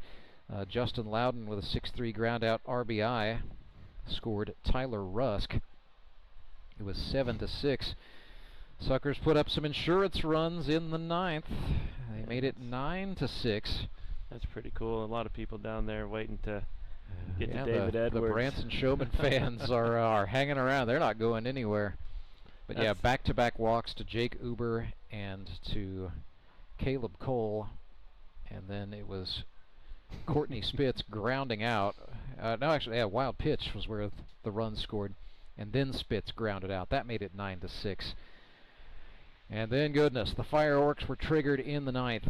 Michael Doman reached on an error. Chris Leggett singled out to right field. Jacob Karlson hits what's standing up as a 2 RBI triple for the moment. That made it 9-8. A walk to Jared Fox, an intentional walk to Trey Turner, and a grand slam by David Edwards. And that is how we end things. 12-9 in favor of the Branson Showmen. Opening day winners. Could not have had a more perfect ending to today. With that was. I haven't seen a ball hit that hard in quite some time. Actually, when we were filming the season 10 commercial, Trey hit a ball. Very reminiscent of the Trey Turner bomb that was hit just sort of to the left field side of the scoreboard there, out into that little grove of trees. Yeah, I think, in left field. I think that one got a little higher. I think that probably eclipsed some of those trees out there. It had some exit velocity and some altitude about it, didn't it? That was a crush. That was such a cool thing to see. And that's what this league is about, to create those moments and to create something to see David Edwards' son go greet him after he got mobbed at home plate and hug and carry him off, and they were pointing into the sky. I don't think I can say that I've wanted to create this league to not recreate a moment like that. I mean, that was amazing. One for the ages for sure. David Edwards walking off with his son right now. Tony, we will take a break. How about we just we'll bid you good night. I'll come back and wrap things up. Post-game coverage may or may not feature some members of the Branson Showmen. Yep. But sounds good. Godfather, thank you so much for a tremendous opening weekend, and what a great season. This is just the start. We're about to have one heck of a season. What a start. Thank you, Rance, to you and your team, all the production you have here, and thank you to all the sponsors out there. It's going to be a heck of a year. Thank you so much. We'll at least hit the closing credits when we come back on the other side of this break, so stay with us. We will wrap things up and set the table for week 2. That's right after this. Acme Towing Company. That's too far away. Let Henry's do it. Nah, we're ready to close. Let Henry's do it. Henry's is ready to take your call right now. From compacts to semis, Henry is here to help 24/7. Save yourself the hassle and make us your first call. Henry's gets there fast, offering multiple locations to serve the Ozarks. When you're stuck on the side of the road, make the right call. Let Henry do it. I need a change. My workouts are too boring. Oh, I've got an amazing workout for you. Hot yoga. I've lost weight and I'm more flexible. Try our community classes for only $8. Sumit's hot yoga. You are going to feel awesome. Back live at Meadow Park, where the Branson Showmen are walk-off winners 12-9. They defeat the Nixa Suckers on opening night, thanks to the grand slam off the bat of David Edwards. So we welcome in, first of all, it's the Branson Showmen shortstop and manager, Jacob Karlson. He had a big part of that big comeback in the bottom of the ninth, a couple of RBIs there. Jacob, let's pick it up right there. You know, the moment was getting tense after you saw Michael Doman reach on an error and then Chris Leggett single. Yeah, definitely got a hold of one there, and it was just beyond the reach of a diving left fielder, Trent Simpson. Yeah, just not trying to do too much, just get a barrel on it and good things happen. So, you know, just hit it and run. You know, I got some big sticks coming up behind me, so just trying to get it to the next guy. There's always that chance that we can put up a crooked number like we did. So I'm sure it was a little bit more comfortable for you back early on in this game when it was 5-0, and it looked like you guys were maybe just going to put it into cruise. But man, the Nixa Suckers came back on you there. It looked like just probably a little bit more calamity than you would have wanted in the fourth when they hung that 5 spot on. Kind of that first week woes of trying to get the defense in order, and we just squandered a lead a little bit, but we battled and kept it going. So, was there anything, any words traded between you and Trey Turner at that? I mean, he's pitching well, right? He finishes the day with 12 strikeouts. So, I mean, that's one shy of the GRBL single game record. But I know he's going to look back at that and say, I gave up 5 runs. Yeah. I mean, he's a competitor, and he did his part. We didn't really back him up as well as we should have defensively, but and they got some hits in there, and it's just we'll get things cleaned up and ready to go week 2. A little weird to talk about pitching, but maybe I'm going to do it anyway. Why not? Cooper Kiesling, I thought, came on in relief, gave you 2 scoreless innings there. Yep. And at a time where, you know, the game was really settling into a deadlock. How about the job by your rookie in a big game? Yeah, he came in and I think he maybe walked the first guy, but then he settled in nicely, and pitched to contact and did what we needed him to do. How big do you think, just when you look at the level of talent in the grip and rip here in 2025, balls in play, pitching to contact, I kind of expect we're going to see more offense. It's easy to say that after a 12-9 game, but I think maybe pitching is just not quite as dominant as it has been in seasons past.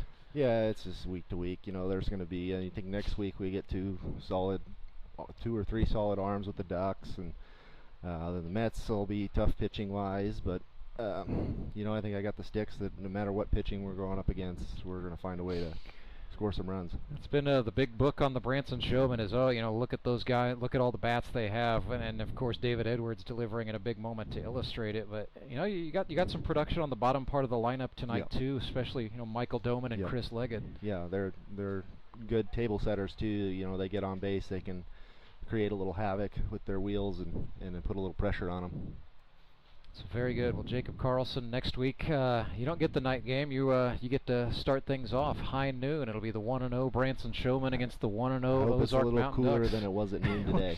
Well, that probably won't be hard to do. I got to be honest with you. But you may get a nice 90-degree day. How about that? Sounds good. But Ozark Mountain Ducks should be a good tussle, as you mentioned. They've got good pitching. You've obviously got sticks, and that's going to be fun. Yeah, should be a good time.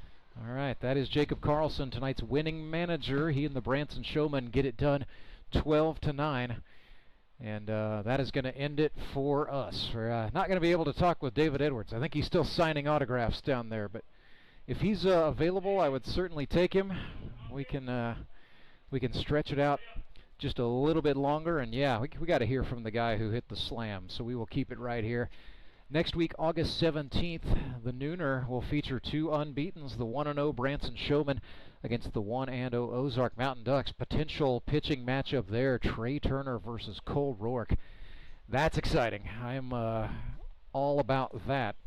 After both of those young men had pretty good outings today, Cole Rourke threw 5 scoreless innings for the Ozark Mountain Ducks. Yeah, hop on in here. The man with the slam, David Edwards. I mean, let's just begin where the beginning is good. What did you see? I mean, it looked like a fastball. I mean, were you sitting fastball? Was that I mean, I wasn't going to let him mess around, and that's what I was just talking to him about. Warming up, he didn't look like he was too much in the zone, so my thought there was get something I could get up in the air and tie the game. That's really all I was looking to do, and it happened to be middle in, and I put a good swing on it. Right in the nitro zone, and that ball got out there, so... good luck finding that thing. I mean, at one point you guys led this thing 5-0. The Suckers came back. You were down by 3 at one point, and so it was a little bit of the thrill of victory and the agony of defeat all rolled into one game there. What does it mean to you guys to come out on top finally in the end? Yeah, I think it was a great first win. We played sloppy defense. Both teams didn't play great defense. Neither team really swung the bat well today. We just scored a lot of runs.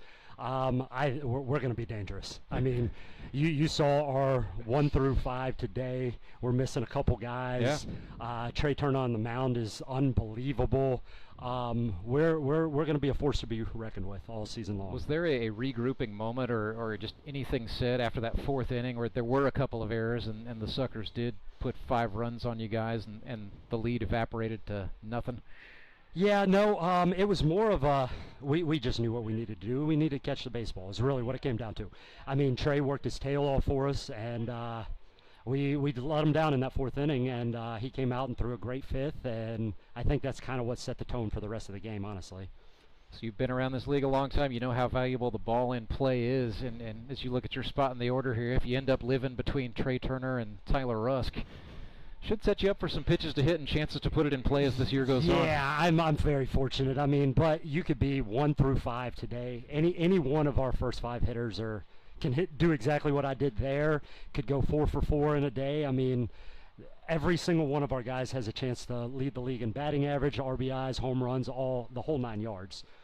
We're going to be an offensive powerhouse. We really are. David, is it true you had family in from Florida for this one? Yeah, my parents are down or up, wherever. Somewhere. Yeah, they're up from Florida. So visiting. This is the first time they've been up this way for a year now, so the last time they were here, they got to see me play again, but I definitely didn't do that. Yeah, and then we got to see you carry a toddler off of the field as well. So I mean, my 2-year-old. How cool is that? That's got to be what we talk about at the end here, man. Yeah, how cool is that? Honestly, that was the greatest thing today. Watching him run the bases, grabbing him, watching him slide into home, and then him coming at the end of the game and me throwing him up in the air.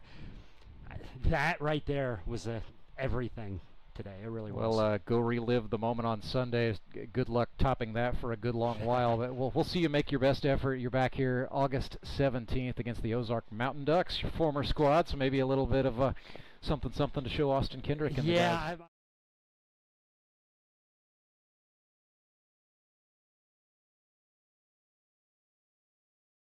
This league is rare. A grand slam is just, it's like a comet, man. We don't see a lot of them. No. So soak in the moment and enjoy this. Glad you got to do it in front of your family.